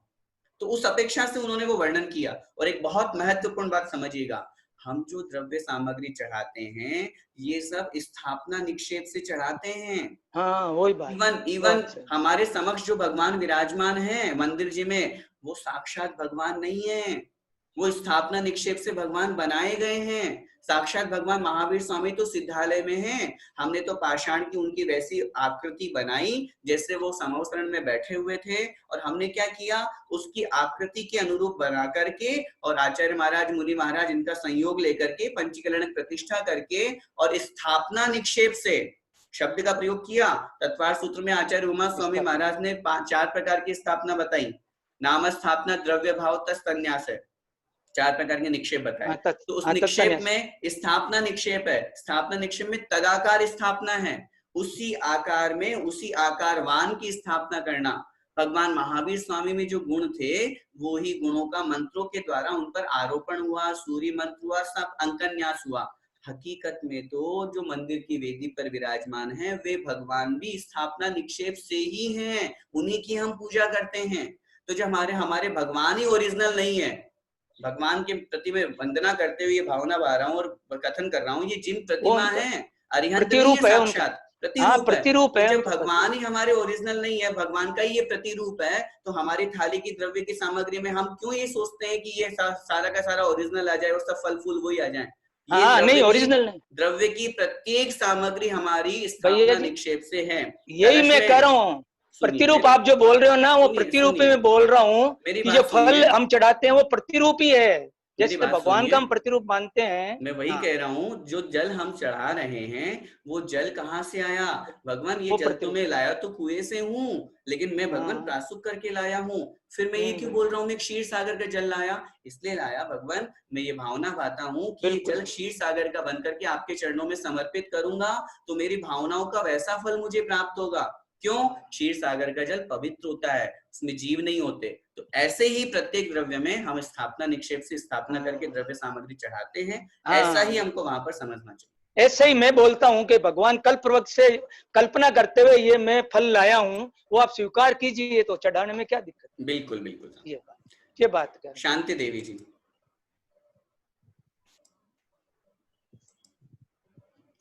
शांति देवी जी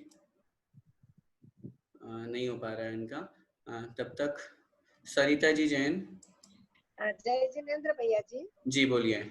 भैया जी कई जगह पे भोग भूमि का वर्णन आता है, भोग भूमि हमको कुछ समझ में नहीं आती। भोग भूमि क्योंकि इसलिए समझ में नहीं आती क्योंकि अभी अपन कर्म भूमि में रह रहे हैं।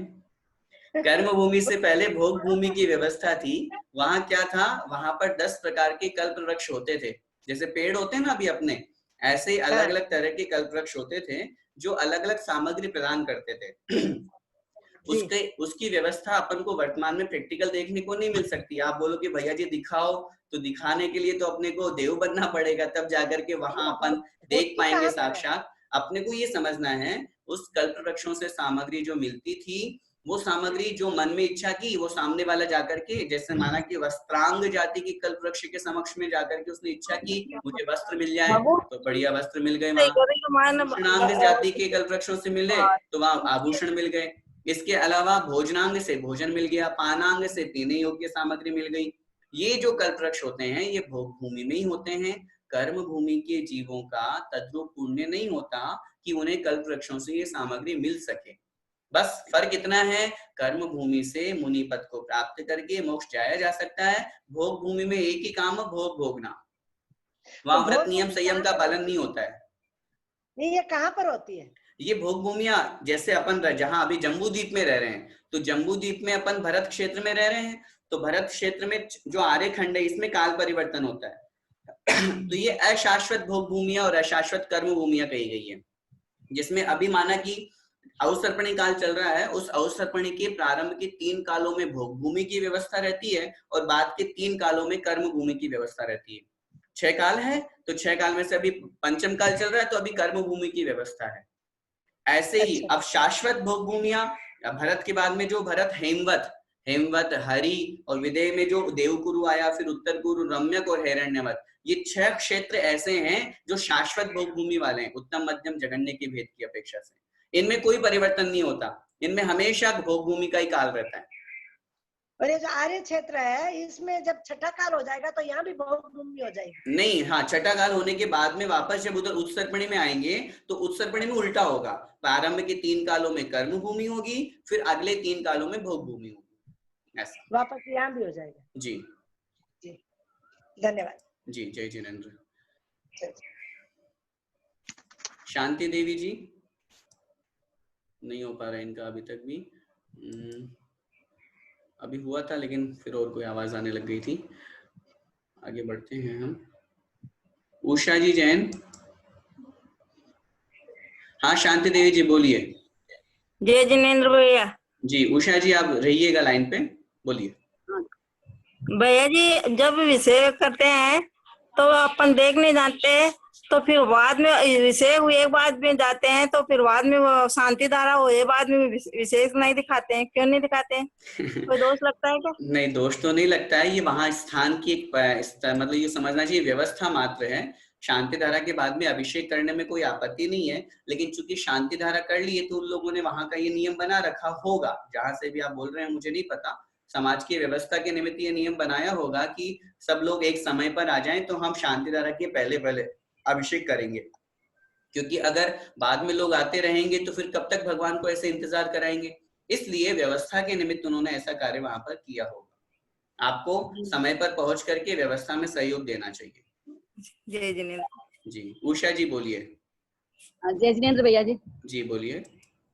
भैया जी ये 608 जीव नित्य निगोष से निकल के कौन से काल में ये मोक्ष जाते हैं? उसी समय मोक्ष सबके पहली बात तो 608 जीवों की निकल करके, बगल वाला माइक बंद करें। 608 जीवों के निकल करके मोक्ष जाने का नियम नहीं है। 608 तो नित्य निगोष से निकल करके और व्यवहार राशि में आते हैं। व्यवहार राशि का तात्पर्य है पृथ्वी का एक, जल का एक, अग्नि का एक, वायु का एक और प्रत्येक वनस्पति का एक, और साथ में 2 इंद्रिय से लेकर के 5 इंद्रिय, ये व्यवहार राशि कहलाती है।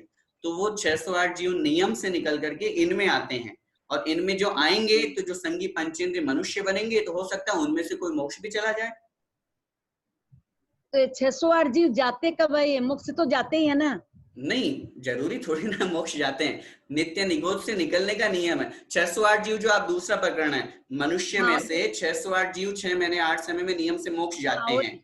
हाँ तो वो तो जाएंगे, कहाँ से जाएंगे? विदेह क्षेत्र है। जैसे अभी माना कि अपने यहाँ पे भरत क्षेत्र का आर्यखंड चल रहा है, तो यहाँ से मोक्ष का द्वार बंद है, लेकिन विदेह क्षेत्र में है या विजयार्ड पर्वत है, वहां तो खुला हुआ है, वहां तो हमेशा चतुर्थ काल रहता है। तो ये मतलब विदेह क्षेत्र से अभी हर टाइम जाते हैं क्या? हाँ बिल्कुल, 6 महीने 8 समय में नियम से 608 जीव मोक्ष जाते हैं, ना कम न ज्यादा, नियम है ये।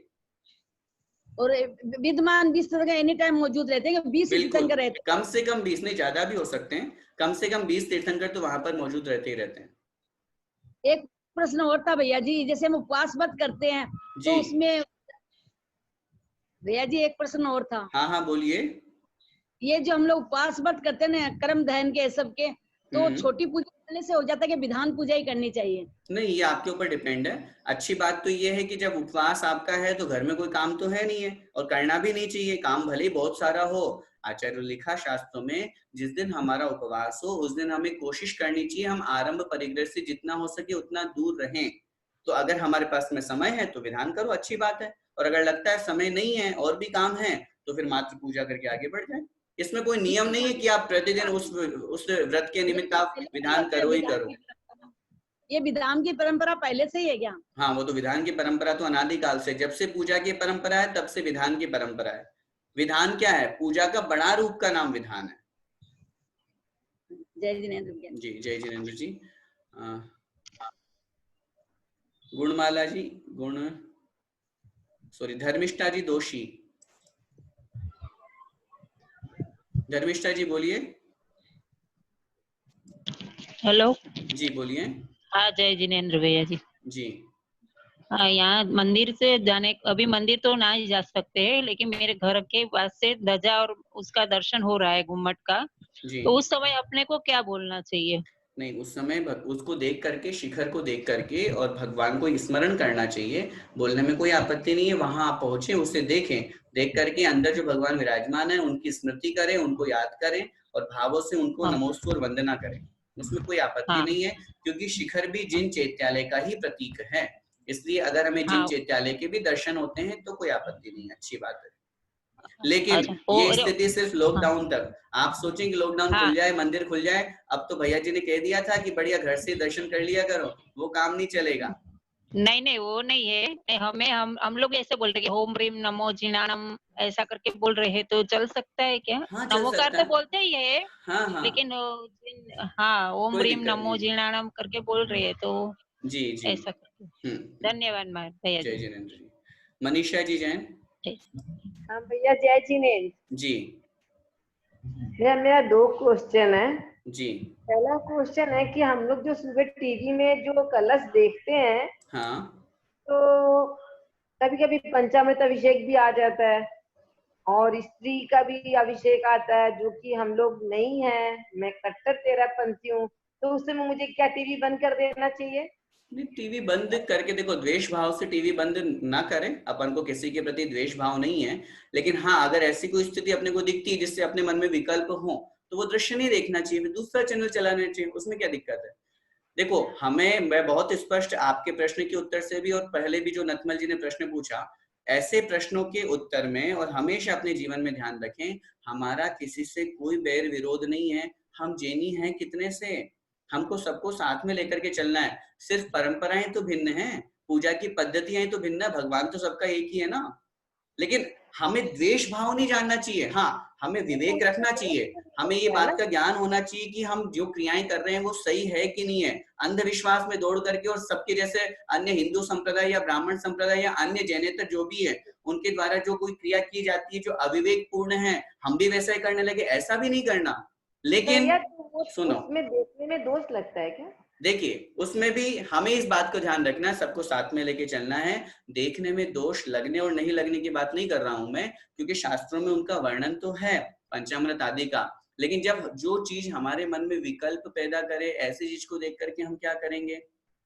इसलिए अगर आपको लगता है कि नहीं नहीं इसको देखूंगा तो मेरे मन में और थोड़ा सा ऐसा भाव आ जाएगा, चैनल बदल दो, उसमें क्या फर्क पड़ता है। लेकिन द्वेष बुद्धि के साथ में नहीं कि अपने मन में अरे यार ये क्या सुबह सुबह ही आ गया, मेरा दिन खराब जाएगा, ऐसा कभी भाव अपने मन में नहीं लाना, क्योंकि वीतरागी भगवान के दर्शन तो अपन को हो रहे हैं, अपने अंदर द्वेष बुद्धि नहीं लाना अपन को। जब एक सामान्य अन्य संप्रदाय वाले को देख करके भी हमें द्वेष करने का निषेध किया, शास्त्रों में क्या लिखा, माध्यस्थ भावम विपरीत वृत्तौ, जो हमसे विपरीत आचरण करने वाला है उसके प्रति हमें माध्यस्थ भाव रखना चाहिए। तो जब माध्यस्थ भाव उसके लिए भी रखने के लिए बताए तो ये तो हमारे साधर्म ही है, इसलिए माध्यस्थ भाव रख करके और उसको चैनल को आगे बढ़ा देना चाहिए अगर हमें नहीं देखना। अच्छा भैया एक क्वेश्चन है, ये मेरी भाभी हैं जय जिनेंद्र भैया जी, जय जिनेंद्र जी, इनको है ना माला फेरते समय या पूजा में मंदिर में बहुत ज्यादा नींद आता है।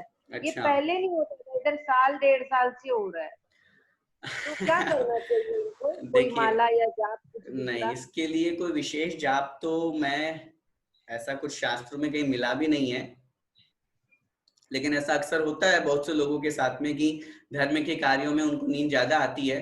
समझना चाहिए उनके दर्शनावरण कर्म का बहुत तीव्र उदय है। जैसे हमको ज्ञान नहीं हो पाता है तो ज्ञानावरण कर्म का उसमें विशेष उदय होता है, ऐसे ही दर्शन में, भगवान के दर्शन में, पूजा में, माला आदि में नहीं हो पा रहा है तो दर्शनावरण कर्म वहां पर निमित्त बनता है। और उसके लिए तो हम कोशिश ये करनी चाहिए कि और जो दूसरे कार्य है। अच्छा, मैं आपसे ये पूछना चाहता हूँ आपकी भाभी जी से, सिर्फ दर्शन के लिए ऐसा होता है, अगर कहीं व्यापार, कहीं घूमने, कहीं फिरने जाना हो तब उस समय पार्टी में खाते खाते भी कभी प्लेट नीचे गिर जाती है? ऐसे कभी कभी झटके, लेकिन मंदिर में तो भैया जी बहुत होते जाता है। तो इसका मतलब ये सुनो, इसका मतलब ये है संसार के कार्यों में हमको नींद नहीं आती, हमको धर्म कार्यों में नींद आती है, वहां हमारा आलस्य और प्रमाद है। हाँ भैया शायद वैसा ही है, क्योंकि किचन में और में तो ठीक ही एक्टिव रहती हैं। हाँ, तो वो एक्टिव लेकिन... इसलिए सुनो, वो हकीकत ये है मन नहीं लग पाता है, हमारा आलस्य है और प्रमाद है। इसलिए चूंकि ये बहुत बड़ी बात समझिएगा जीवन में, जिस तरफ हमारा मन होता है वो काम हम 100% देते हैं उस काम के लिए, और जिस तरफ मन नहीं होता, अब यार ठीक है मंदिर जाना है, माला फेरना तो फेर लो, तो उस काम में हम जब 100% नहीं दे पाएंगे तो आलस आएगा, प्रमाद आएगा।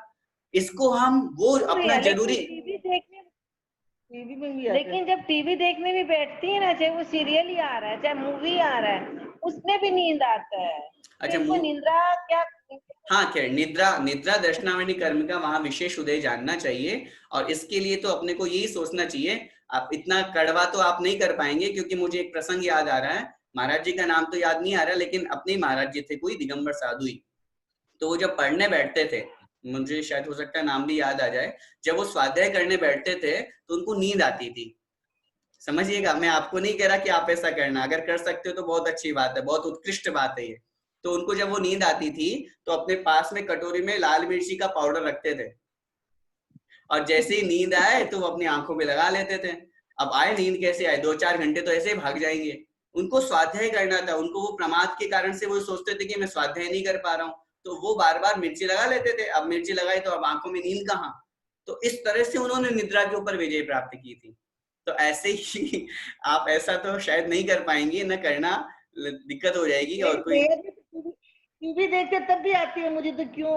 वो तो अच्छी बात है, ज्यादा टीवी और ज्यादा सीरियल मत देखिया करें, इसलिए नींद आती है। सब पे मेरे पे हंसते, जहाँ बैठती है वहीं सोती है, जहाँ बैठते हैं वहीं सोती है। तो कोई जाप है क्या कुछ इसका? नहीं, मेरे पास इसका फिलहाल कोई जाप नहीं है। मैं तो आपसे यही कहूंगा कि नमोकार मंत्र को बोले, और नमोकार मंत्र की माला आप उल्टी फेरें। ध्यान से सुनिए, आप नमोकार मंत्र की माला फेरते हैं, आप उल्टी माला फेरना शुरू कीजिए। नमो लोये सब सावणम, नमो उवज्याणम, नमो आयर्याणम, नमो सिद्धाणम, नमो अर्यंताणम। तो जब हम उल्टा बोलेंगे ना तो हमारा इंटेंशन वहां लगेगा। सीधे में तो क्या हमको याद है तो माला फिर रही है, मन इधर उधर भटक रहा है, नींद भी आ जाए तो आ जाए। उल्टे में तो हमको झपकी लगेगी तो तुरंत अरे नहीं नहीं कौन सा मंत्र था, भूल गई मैं तो। अब आप बोलोगे 6 महीने में वो भी रट जाएगा, तो फिर क्या करो, उल्टा सीधा बीच में से घुमा फिरा करके बोलो, नमो अर्यंताणम, नमो लोये सब सावणम, नमो वैज्ञाणम, नमो आयर्याणम, नमो सिद्धाणम, नमो अर्यंताणम, नमो आयर्याणम, नमो वैज्ञाणम, नमो लोये सब सावणम, नमो सिद्धाणम। 5 पदों को उल्टा सीधा कहीं से भी हम बोलेंगे तो हमारा मन उसमें लगेगा। प्रश्न किया आचार्य वीर सिंह स्वामी महाराज से धौला पुस्तक में, महाराज अगर ऐसे मंत्र को हम आगे पीछे बोलेंगे तो कोई दोष लगेगा? तो उन्होंने कहा नहीं, कोई दोष नहीं लगेगा, हम अपने मन को एकाग्र करने के लिए बोल रहे हैं, इसलिए छोटे बड़े आगे पीछे का वहां पर भेद नहीं करना, वहां तो हम पंच परमेष्टि का एक साथ स्मरण कर रहे हैं। इसलिए अपने मन को एकाग्र करने के लिए अगर हमें इस तरह से भी माला फेरनी पड़े तो कोई आपत्ति नहीं। ठीक है, जय जिनेंद्र भैया जी। जय जिनेंद्र जी। सुरेश जी जैन। जय जिनेंद्र भैया।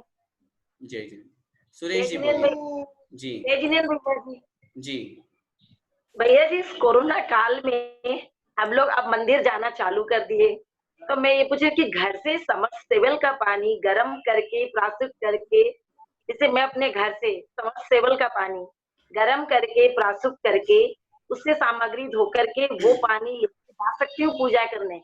कौन सा पानी बोल रहे हैं आप घर से? समरसेबल का पानी, बोरिंग का, जेट का पानी। नहीं नहीं नहीं हो सकता है। और दूसरा, इसके लिए मैं ये भी कहूंगा कि जब तक समाज के द्वारा, पंचों के द्वारा, वहां की व्यवस्थापकों के द्वारा ये अपने को अनुमति न मिल जाए कि भैया आप द्रव्य सामग्री चढ़ाना शुरू कर दो, तब तक अपने को नहीं चढ़ाना। अगर मिल अब गई हम चालू हो गया है, अब हमारे यहाँ 10 के हिसाब से हम लोग मंदिर जाने लग गए हैं। एक टाइम पे 10 लोग रहते हैं मंदिर जी में। तो और अब जैसे वो मंदिर जी में, अभी तक तो हम लोग मंदिर जी में कुएं का पानी भर के वो गर्म करके रखते थे, वो पानी लेते थे जी।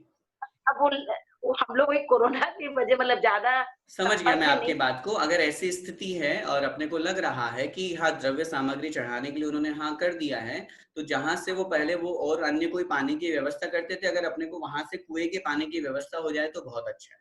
वही कोशिश अपन को करनी चाहिए। और फिर भी अगर कदाचित हमारे मंदिर जी में कुआं है, वो सब ऐसे तो अभी तक हम लोग जैसे जो पुजारी हमारे, मतलब पुजारी हमारे बाहर का नहीं है, ये समाज के लोग, घर के लोग सब पुजारी हैं जो अभिषेक करते हैं, पूजन करते हैं, वही हम लोगों के लिए पानी भर के रख देते थे। जी जी। तो हम उनसे पानी फिर तो ले लें उन्हीं से, जिससे वो कहते हैं कि संपर्क में नहीं आना चाहिए ज्यादा, इस वजह से पूछ रही हूँ। हाँ नहीं ठीक है। अगर कदाचित ऐसी स्थिति परिस्थिति है तो सिर्फ द्रव्य सामग्री धोने के लिए उसका उपयोग लिया जा सकता है, उस बोरिंग के पानी का, बाकी अभिषेक आदि के लिए नहीं। अभिषेक के लिए नहीं, अपना अपना खुद का पूजन करने के लिए। ठीक है, अगर आपके वहां ऐसी व्यवस्था हो गई है तो कर सकते हैं, कोई आपत्ति नहीं। ठीक भैया जी, जय जिनेंद्र। जय जिनेंद्र जी। ये नाम शायद नूतन जी है, क्या है थोड़ा सा समझ में नहीं आ रहा है। जी जी नूतन। हाँ जी, जय जिनेंद्र, बोलिए। भैया जी जय जिनेंद्र जी। एक तो आपने सिद्ध भक्ति पढ़ाई थी, उसमें अंचेमी बोलने बंद किया था, पर हर जगह अंचेमी पुण्यमी वंदामी लिखा होता है, वो समझ में नहीं आया था। वो इसलिए मैंने आपसे निवेदन किया था, ये प्राकृत भाषा लिखी हुई है। प्राकृत भाषा में अर्च धातु होती है संस्कृत में, तो संस्कृत में जब हम उस अर्च धातु को देखते हैं तो उसका प्राकृत बनता है अच्छ।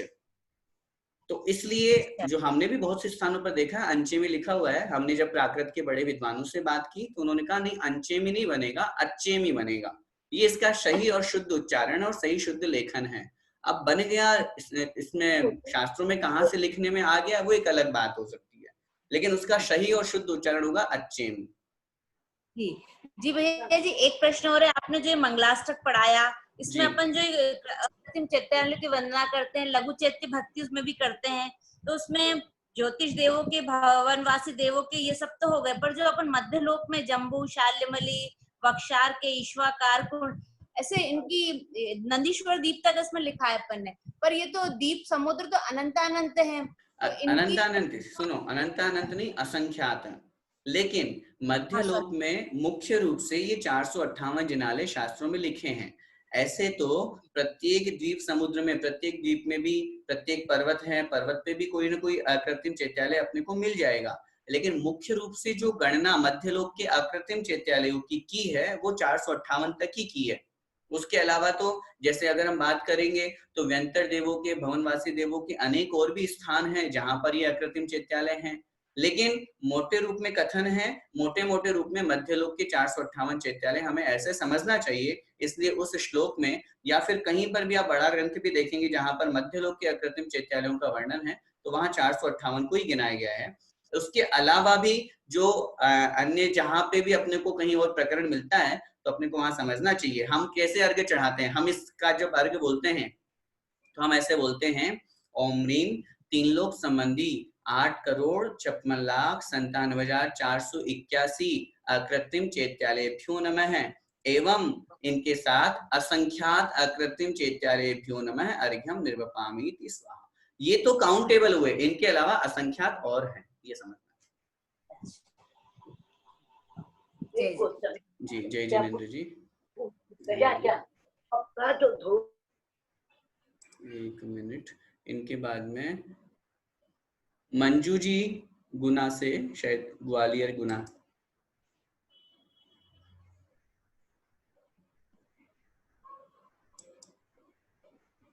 उनको नहीं हो पा रहा, तब तक मैं देखता हूँ दीपिका जी शाह।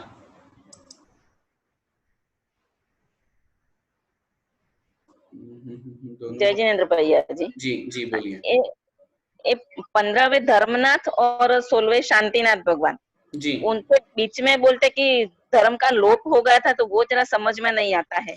अच्छा, तो पहली बात तो धर्मनाथ भगवान और शांतिनाथ भगवान के बीच में नहीं हुआ क्या था, भगवान पुष्पदंत जो 9वें तीर्थंकर हुए, तो उनके काल में 1/4 पल्य मतलब 25%, एक पल्य असंख्यात वर्षों का होता है, तो 1/4 पल्य पुष्पदंत भगवान के काल में, 1/4 पल्य शीतलनाथ भगवान के काल में, बीच बीच में कंटिन्यू में नहीं, बीच बीच में 1/4 पल्य उनका, 1/4 पल्य चौथा हिस्सा इनका।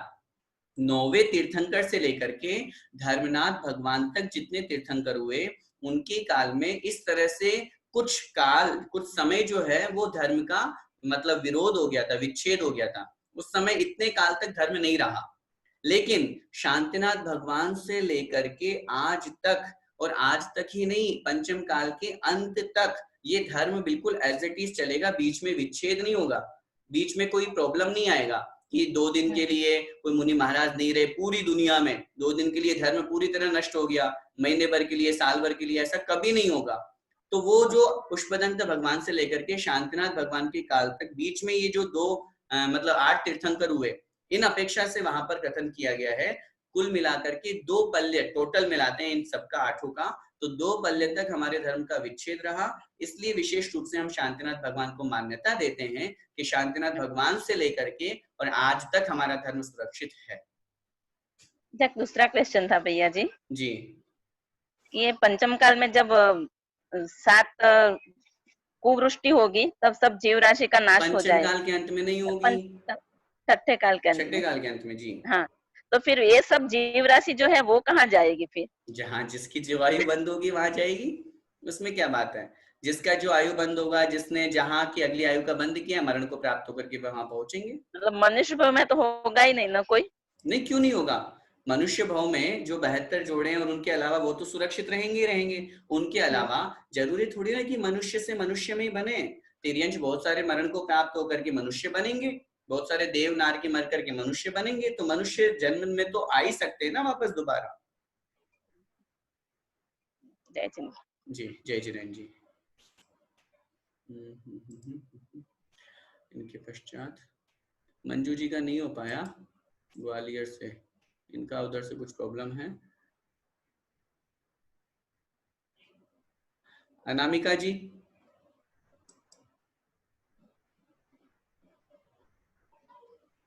इनका भी नहीं हो पा रहा है। हाँ जय जिनेन्द्र भैया जी बोलिए।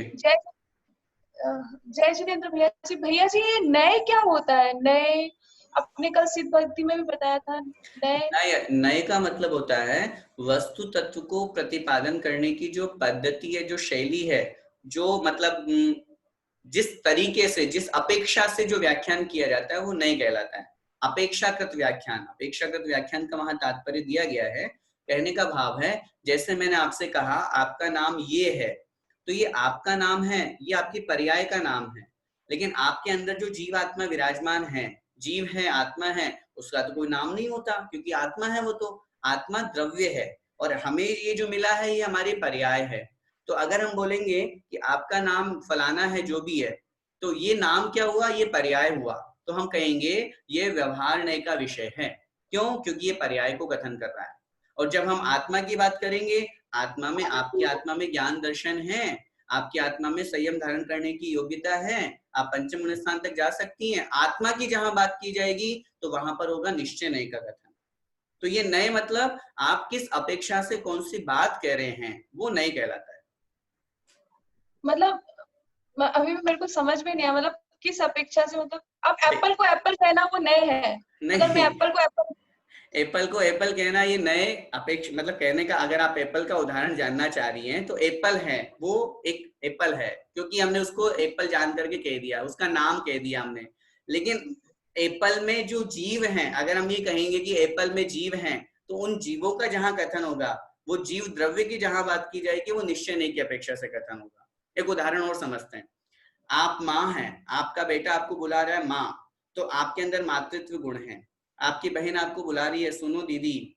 आपकी माँ आपको बुला रही है, सुनो बेटा। आपके हस्बैंड आपको बुला रहे हैं, सुनो। तो आपके अंदर चारों गुण है कि नहीं है? लेकिन जिस समय आपको बेटा बुला रहा है उस समय आपके अंदर मातृत्व गुण की प्रधानता होगी, मुख्य होगा, बाकी 3 गुण गौण हो जाएंगे लेकिन रहेंगे अंदर। तो ऐसे ही जब किसी भी वस्तु तत्व का प्रतिपादन किया जाता है, जो कुछ भी कहा जाता है, जैसे अभी हमने सिद्ध भगवान की पूजा पढ़ी। अब सिद्ध भगवान की पूजा में अपन ने इतने सारे गुण पढ़े, तो वो गुण किसके हैं? जीव के हैं, आत्मा के हैं। वो पर्याय में नहीं दिख रहे अपन को। जैसे अपन ने उसमें पढ़ा विराग सनातन शांत निरंश, भगवान आप वीतरागी हैं, तो वीतरागी आत्मा है। शरीर में वह वीतरागता संसारी जीव में कहीं दिख रही है क्या? नहीं दिख रही है। तो वो वीतराग गुण आत्मा का गुण है, निरंश गुण आत्मा का गुण है। तो वहां जो कथन है वो निश्चय का कथन है। क्यों? क्योंकि वो द्रव्य को आश्रय लेकर के कथन हो रहा है। और यहाँ पर आत्मा से रिलेटेड अगर कुछ भी ऐसे अपने रतन त्रय किसी की पूजा में व्यवहार और निश्चय सब में आए थे, मतलब जब कोई बात आत्मा से रिलेटेड होती है तो वो निश्चय पे आती है कि बिल्कुल आत्मा का। हाँ जी। और जब व्यवहार से आपको कहा जाए सम्यक दर्शन के 8 अंगों का पालन करो, कुछ चीज हम लोग ले तो वो व्यवहार में आएगी। हाँ, प्रैक्टिकल मतलब सामने दिखने वाला। प्रैक्टिकल का वहां भाव में क्या अर्थ लगाना? प्रैक्टिकल मतलब सच्चा नहीं, प्रैक्टिकल का मतलब जो हमें सामने दिख रहा है, जो हम कर रहे हैं, जिसमें क्रिया हो रही है, जिसमें भेद हो रहा है, टाइप्स निकल रहा है अलग अलग, 8 अंगों का पालन करो, तो ये व्यवहार हो गया। अच्छा भैया, क्षायिक का मतलब क्या होता है? क्षायिक मतलब? क्षायिक का मतलब होता है, क्षायिक एक भाव का नाम है। परिणाम जो होते हैं हमारे, ये 5 प्रकार के होते हैं। औदैहिक, औपशमिक, क्षायिक, क्षायोपशमिक, औदैहिक और पारिणामिक। कर्मों के कारण से आत्मा में भाव होते हैं। कर्मों का जब पूर्ण रूप से क्षय हो जाता है, पूरे नाश हो जाते हैं जब हमारे कर्म, वो भाव कहलाता है क्षायिक भाव। जब अगर कर्म नाश नहीं हुए हैं, जैसे उदाहरण समझिए, अभी हमारे मनुष्य गति का उदय है कि नहीं? हम मनुष्य है ना, अभी हमारे मनुष्य गति का उदय चल रहा है, तो ये कहलाया औदैहिक भाव। अब अगर किसी ने माना कि भगवान की बात करें अपन, सिद्ध भगवान की, उन्होंने मनुष्य गति का नाश कर दिया कि नहीं? कर दिया, क्योंकि नाम कर्म का नाश हो गया, मनुष्य गति नाम कर्म के अंतर्गत आती है, तो उनकी यही भाव क्षायिक बन गया। क्यों? क्योंकि उन्होंने इसका नाश कर दिया, इसलिए वो क्षायिक भाव हो गया। हमारे अभी उदय चल रहा है तो ये औदैहिक भाव हुआ। अगर हम थोड़ी सी देर के लिए कर्म को पीछे धकेल देते हैं अंतर्मुहूर्त के लिए, जैसे सोफे पर अपन बैठे और बैठते ही साथ क्या होता है, सोफा दब जाता है, और जैसे वापस उठे तो वापस अपनी एज इट इज सिचुएशन में आ जाता है। ऐसे ही अपने परिणामों से जब हम कर्म को उदय में जो आने वाले थे उनको हमने थोड़ी सी देर के लिए पीछे दबा दिया, डाउन कर दिया थोड़ी सी देर के लिए, उसको आचार्य नाम दिया अंतर्मुहूर्त, विद इन 48 मिनट्स। तो वो कहलाया भाव उपशम हो गया, दब गया, तो वो कहलाया औपशमिक भाव। तो इस तरह से जीव के परिणामों में किस तरह से भिन्नता होती है वो भाव कहलाते हैं, उस तरह से अलग अलग। एक और भैया जी, अव्ययवाद जो 8 गुण में से एक गुण है सिद्ध भगवान के, अव्ययवाद, इसका मतलब क्या होता है? अव्ययवाद का मतलब होता है व्याबाद। व्याबाद का मतलब बाधा, दिक्कत, परेशानी, और अव्ययवाद मतलब दिक्कत परेशानी से रहित। अब जो उनको सुख मिल रहा है वो पूर्ण रूप से अव्ययवाद सुख है। अब कोई बाधा नहीं है उनके सुख में। पहले तो उनके सुख को प्राप्त होने में कर्म बाधा बन रहे थे। जैसे अभी अपने को सुख मिल रहा है क्या? नहीं मिल रहा। ये तो एक संसार का सुख है, क्षणिक, थोड़ी सी देर का सुख। भूख लगी, भोजन कर लिया, प्यास लगी, पानी पी लिया, पंचेंद्रिय विषयों का सेवन कर लिया, इधर उधर घूम लिया, आंखों को अच्छा दिख गया, ये सुख नहीं है, ये तो एक सुखाभास है। लेकिन वास्तविक सुख जो है वो सिद्ध अवस्था में। क्यों? क्योंकि उस सुख के प्रतिपक्षी जो दुख रूप थे या कर्म थे वो उनके नाश हो गए। अब उनके सुख को कोई बाधा पहुंचाने वाला नहीं है, कोई भी निमित्त नहीं है कर्म का, इसलिए अब उनको जो सुख हो गया वो अव्ययवाद सुख हो गया। अभी वेदनीय कर्म था संसारी अवस्था में, इवन आप उनकी बात कर रहे हैं, अरिहंत भगवान के सुख को भी आचार्यों ने अव्ययवाद सुख नहीं कहा, उनका भी अनंत सुख ही नाम दिया। थोड़ी सी विशेष शास्त्रों की चर्चा है, क्योंकि वेदनीय कर्म के निमित्त से हमें सुख दुख होता है, और वेदनीय कर्म में 14वें गुण स्थान में नष्ट होता है, 14 गुण स्थानों के बाद में फिर सिद्ध अवस्था होती है। तो मतलब संसार के अंतिम समय तक वेदनीय कर्म रहता है। इसलिए संसारी जीव के अव्ययवाद सुख नहीं है। अब क्यों नहीं है? क्योंकि उसके कर्म साथ में लगे हुए हैं, और जो जीव है, सिद्ध जीव है, उनके वो कर्म नष्ट हो गए हैं, इसलिए अब उनको जो सुख मिला वो अव्ययवाद, बिना बाधा के, बिल्कुल शाश्वत सुख, प्योर 100%। धन्यवाद भैया जी। जय जिनेन्द्र। जय जिनेन्द्र जी। आगे बढ़ते हैं हम। शर्वती जी जैन। जय जिनेन्द्र भैया जी। जी बोलिए। भैया जी क्षयोक्षम कैसे बढ़ाया जाता है? किसका बढ़ाना है क्षयोक्षम? बहुत तरह का होता है। आपको किसका क्षयोक्षम बढ़ाना है? खुद का ही बढ़ाना है, बोलिए। नहीं, ज्ञान का कि दर्शन का, ये पूछ रहा हूँ मैं। ज्ञान का। ज्ञान के क्षयोक्षम को बढ़ाने के लिए हमें खूब स्वाध्याय करना चाहिए, खूब जिनवाणी का अध्ययन करना चाहिए। चाहे मन लगे या न लगे तो भी अगर हम सिर्फ पढ़ते हैं अंगुली घुमा घुमा करके, तो भी हमारा ज्ञान का क्षयोक्षम बढ़ता है। इसके अलावा अगर कहीं पर कोई पुस्तक आदि का निर्माण हो रहा हो, ऐसे ग्रंथ जो आज तक प्रकाश में नहीं आए, उनके लिए अपने को द्रव्य सामग्री देना चाहिए। इसके अलावा दूसरों को पढ़ाना चाहिए। जो हमने ज्ञान प्राप्त किया उसे हम दूसरों को पढ़ाएं, ऐसा भाव रखना चाहिए। खुद नहीं पढ़ा सकते तो जो पढ़ा रहे हैं उनके सहयोग करना चाहिए। ज्ञान का दान देना चाहिए। ज्ञान दान के निमित्त से कुछ न कुछ करना चाहिए। शिविर आदि लगवाना चाहिए, पाठशाला आदि खुलवाना चाहिए। ऐसा करेंगे तो हमारा ज्ञान का क्षयोक्षम बढ़ेगा। जय जिनेन्द्र भैया। और क्या नहीं करना चाहिए ये भी सुनिए। जो कोई ज्ञान प्राप्त कर रहा हो उसको पीछे नहीं हटाना चाहिए, उसको ज्ञान के लिए और सहयोग देना चाहिए। ज्ञान के साधनों में विघ्न नहीं डालना। कोई पढ़ा रहा है उसको सुनो, कभी भी ज्ञानी की निंदा नहीं करना। किसी भी स्वाध्याय को ऐसा मत कहना अरे मुझे तो समझ में नहीं आ रहा, बेकार पढ़ रहे हैं, नहीं समझ में नहीं आता, ऐसा नहीं। बड़े विनय भाव से उसको पढ़ना चाहिए। कभी भी किसी भी पुस्तक को जलाना, फाड़ना, अपमान नहीं करना चाहिए। जिनवाणी को बड़े विनय पूर्वक उठाना रखना चाहिए। जो कोई पढ़ रहे हैं उनका सम्मान करना चाहिए। ज्ञान का और ज्ञानी का सम्मान करने से भी ज्ञान का क्षयोक्षम बढ़ता है। अच्छा ये भी भैया जी ये बताइए कि जैसे व्रत उपवास अगर नहीं करते हैं तो ये किस चीज का उदय रहता है फिर? हमारे वीर्यांतराय कर्म का क्षयोक्षम है। पहला तो कम है, मंद है, और दूसरा हम नहीं करते हैं। इसका मतलब दो कारण हो सकते हैं। हम करना तो चाहते हैं, कर नहीं पाते हैं, वो एक अलग बात है। उसमें हमें समझना है हमारे वीर्यांतराय कर्म का, शक्ति का कम क्षयोक्षम है। और अगर हमारे अंदर आलस है, हमने आज तक ही नहीं किया, पता नहीं होता है कि नहीं होता, हमने तो भैया आज तक नहीं किया, हमसे नहीं होते ये व्रत उपवास, हम तो आराम से मस्त मोला आदमी खाते पीते मस्त रहते हैं, अगर ऐसी हमारी धारणा है तो वो भी गलत है। उसमें तो फिर हमारा प्रमाद है, हमारा आलस्य है। धर्म में मन भी बहुत लगता है, करने की इच्छा भी रहती है, लेकिन एक तो शरीर में प्रॉब्लम के हिसाब से नहीं कर पाते, वो पूछ रही हूँ। हाँ तो ठीक है, उसमें हमारे शरीर की शक्ति कमजोर है ना, इसलिए नहीं कर पाते हैं। फिर भी जितना बन सके उतना तो कोशिश करनी चाहिए अपने शरीर की शक्ति को बढ़ाने के लिए।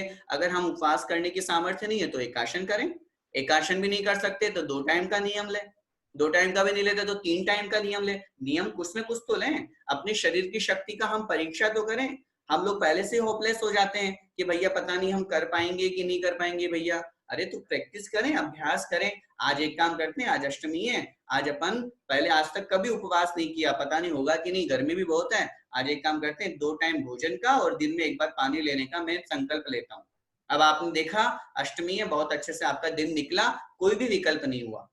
चतुर्दशी को क्या करें? चतुर्दशी को ये करें आज मैं दिन में पानी जो लिया था पिछली बार वो भी नहीं लूंगा, 2 टाइम का नियम लेता हूँ। 1-2 बार ऐसा अभ्यास किया, फिर तीसरी बार क्या करें? अब इस बार 2 बार मेरा बहुत अच्छे से हो रहा है, चलो एक काम करते हैं, 1 टाइम अन्न ले लूंगा, शाम के टाइम पानी लेके देखता हूँ मेरा निपटा है कि नहीं। आप कीजिए, उसको प्रैक्टिस में लाइए, 2-4 बार उसको कीजिए, वो आपकी प्रैक्टिस बन जाएगी। उसके बाद फिर शाम का पानी छोड़ने की प्रैक्टिस कीजिए, फिर अगला सिर्फ पानी लेने की प्रैक्टिस कीजिए 2-4 बार, फिर अगली बार में पूर्ण निर्जल उपवास करने की प्रैक्टिस कीजिए। इस तरह से धीरे धीरे अभ्यास करने से हमें अपनी शक्ति का पता चलता है और हमारे व्रत उपवास हो जाते हैं। जय जिनेन्द्र भैया जी। जय जिनेन्द्र जी। प्रशांत जी।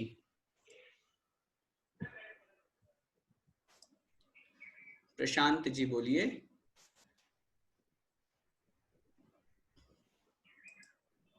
नहीं हो पा रहा क्या उनका? हेलो भैया जी, जय जिनेन्द्र जी बोलिए।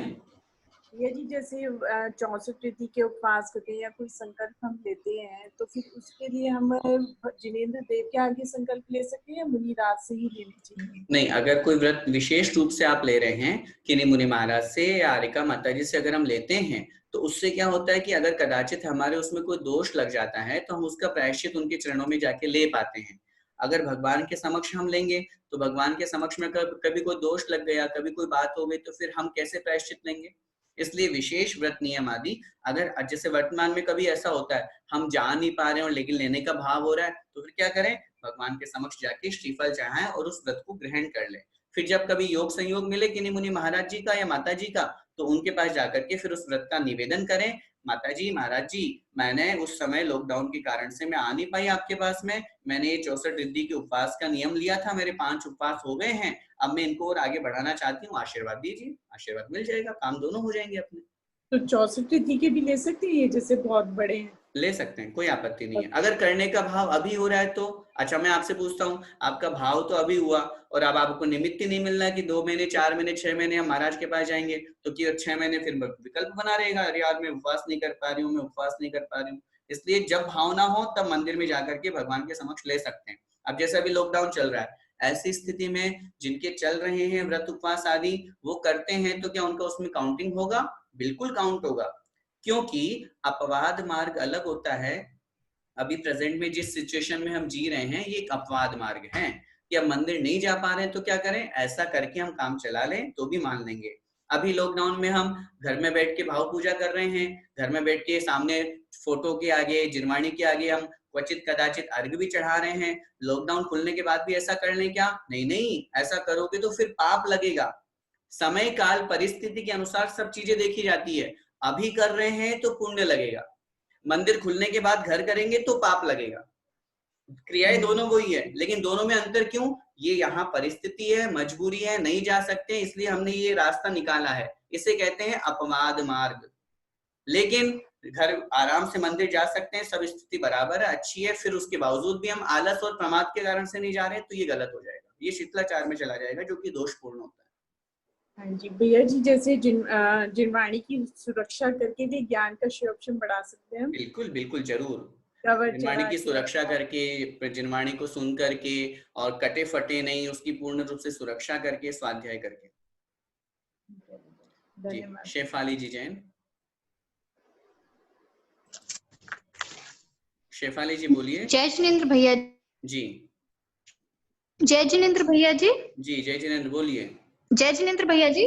जी भैया जी, आपने एक बार बताया था कि प्राकृत भाषा की रचनाएं कुंद कुंद स्वामी जी ने की है, और संस्कृत भाषा की ज्यादातर जो रचनाएं हैं वो किन्होंने की है? नहीं, मेरा निवेदन, पहली बात तो प्राकृत भाषा की रचनाएं नहीं होती है, शास्त्रों को जो लेखन हुआ उसमें विशेष रूप से प्राकृत भाषा तक का जो वर्णन है, प्राकृत भाषा में जो साहित्य हमारे लिखे गए, जैन ग्रंथ लिखे गए, वो आचार्य कुंद कुंद स्वामी महाराज तक विशेष रूप से हुए। आचार्य कुंद कुंद स्वामी महाराज के पट्ट शिष्य कहे जाते हैं आचार्य उमा स्वामी महाराज। तो संस्कृत भाषा में सबसे पहले लिखा जाने वाला हमारा ग्रंथ है तत्वार्थ सूत्र। तत्वार्थ सूत्र जो लिखा गया लगभग दूसरी शताब्दी में, उससे पहले के जो भी ग्रंथ हमें प्राप्त होते हैं, चाहे आचार्य कुंद कुंद स्वामी महाराज के हों, चाहे धरसेन स्वामी महाराज के शिष्य जो पुष्पदंत और भूतबली महाराज जिन्होंने धवला, जय धवला, महाधवला लिखी, वीरसेन स्वामी महाराज ने जो षटखंडागम और जो कषाय पावड़ ग्रंथ लिखे गए, तिलोई पंडिती आदि, ये सब प्राकृत भाषा में लिखे गए। तो हमारा निवेदन ये था, आचार्य कुंद कुंद महाराज ने अपने सभी साहित्य प्राकृत भाषा में लिखे। उन्होंने प्राकृत भाषा नहीं लिखी, प्राकृत भाषा तो जन सामान्य की सब लोगों की भाषा थी। तो उन्होंने, जैसे अभी अपन हिंदी में कोई बात लिखते हैं, कोई काव्य लिखते हैं, तो वैसे उन्होंने प्राकृत भाषा में वो ग्रंथ लिखे। फिर बाद में धीरे धीरे संस्कृत का प्रचलन हुआ, तो संस्कृत का पहला ग्रंथ हमारा जैनियों का तत्वार्थ सूत्र लिखा गया। जी भैया जी। जी अंतिम प्रश्न है निशा जी जैन। निशा जी बोलिए। हाँ जय जिनेंद्र भैया जी। जी भैया जी बोलिए। सॉरी आपकी आवाज नहीं आ रही है। मोनिका जी। जय जिनेंद्र भैया जी। जी बोलिए। भैया जी एक तो ये बताइए, लोगुत्तमो जो हम लोग बोलते हैं ना लास्ट में, हाँ जी, तो इसका क्या कारण है कि इसमें लोगुत्तमो बोलते हैं? जब मैंने पढ़ाया था उस समय निवेदन किया था, क्योंकि धम्मो शब्द है ना, धर्म तो एक ही है, लोगुत्तमा ये बहुवचन में बनता है और लोगुत्तमो ये एक वचन में बनता है। तो अरिहंता लोगुत्तमा, अरिहंत भगवान बहुत सारे हैं, सिद्धा सिद्ध भगवान, साधु माने आचार्य। लेकिन केवली भगवान के द्वारा जो धर्म कहा गया है वो एक है या बहुत सारे हैं? बहुत सारे हैं। बहुत सारे हैं धर्म, एक है, एक ही है, इसीलिए हम वहां पर एक वचन का प्रयोग करते हैं, लोग उत्तमो बोलते हैं। और दूसरा भैया जी सदास्तु और तथास्तु का बताइएगा। नहीं, एक ही बात है, दोनों का एक ही अर्थ होता है। सदास्तु माने सदा अस्तु, हमेशा ऐसा हो। जैसे हमने शांति धारा में बोला, भगवान तुष्टिरस्तु, पुष्टिरस्तु, शांतिरस्तु, सब जगह शांति हो, कांति हो, कल्याण हो। तो हम क्या बोल रहे हैं? सदास्तु, भगवान हमेशा ऐसा हो, भावना भार है। और तथास्तु, तथा अस्तु मतलब ऐसा ही हो। दोनों शब्द का एक ही अर्थ होता है, लेकिन फिर भी सामूहिक व्यवस्था के लिए हमको किसी एक शब्द का निर्णय बना लेना चाहिए। अगर हम तथास्तु बोले, आप सदास्तु बोले, तो आधे लोग बोलेंगे भैया यहाँ तो गड़बड़ है। तो जब दोनों का एक ही मीनिंग है, आपके वहां क्या चलता है उस स्थिति को सोच करके, और जहां जो चले वैसा स्वीकार कर लो। दोनों सही है, दोनों में से कुछ भी बोला जा सकता है। ठीक है भैया, धन्यवाद। जय जिनेंद्र। आइए जयकारा बुला करके क्लास को एंड करते हैं। बोले पंच परमेष्ठी भगवान की जय, द्वादशांग जिनवाणी माता की जय, संत शिरोमणि आचार्य भगवंत 108 श्री विद्यासागर जी महाराज की जय, परम पूज्य गुरुदेव मुनि पुंगोष्ठी 108 सुधा सागर जी महाराज की जय, अढ़ाई दीपस्थ समस्त मुनि राजों की जय। सभी को जय जिनेंद्र।